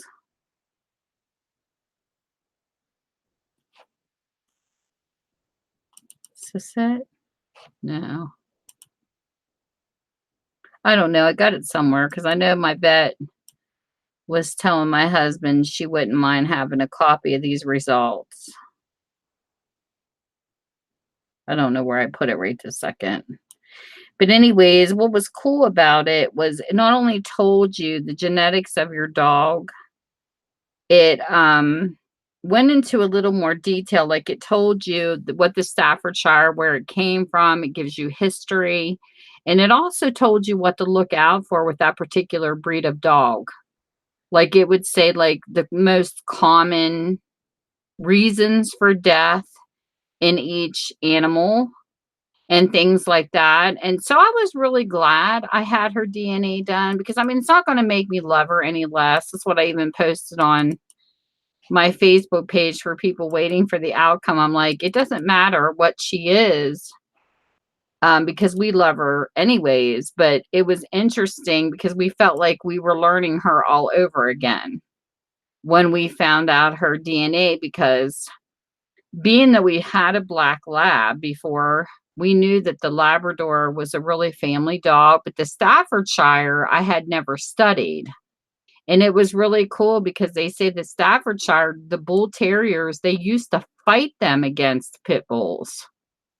And they're very loyal, but they can be stubborn.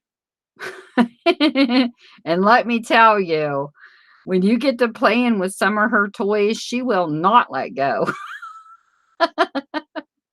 She's hysterical stubborn with certain things you do with her that's not the lab.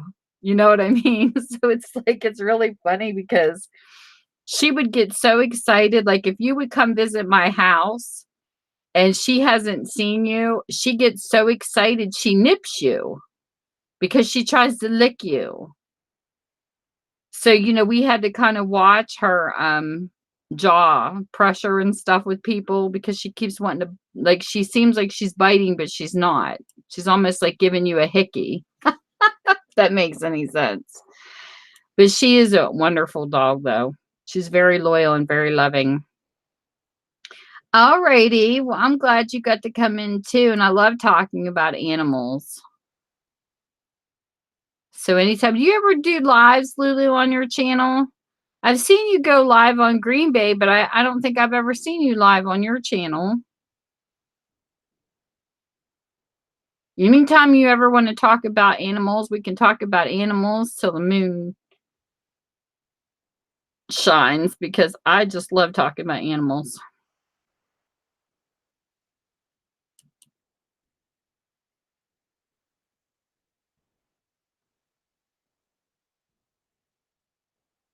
So hugs, Lulu. Good, good, good. Well, hopefully I'll get the notification if YouTube allows it. That would be fun. We'll have a Lulu live.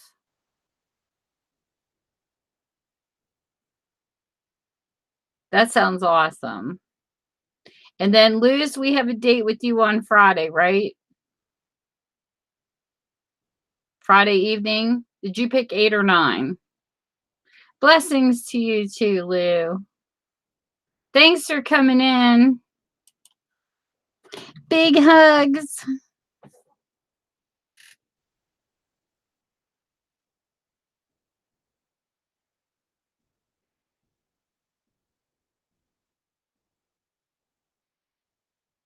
When are we coming to your channel? 8? Okay.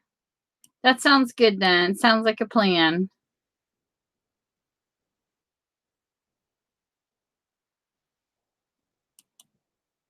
I'm going to go too. I got to get off here. Hubby come home. He's going to be, where's my grub? Okay, that sounds like fun, Liz. I know I need to work on ephemera. That's my biggest thing, is learning how to make ephemera.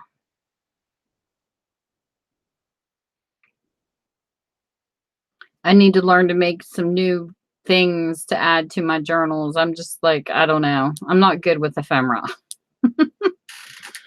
Okay, it sounds good. Good night. Thanks for coming in. And whoever else is left here, I don't know who else is here. It says 4 watching, but only you're typing and only Lulu was typing. So I don't know who else is in the chat room with us. But whoever you are, good night.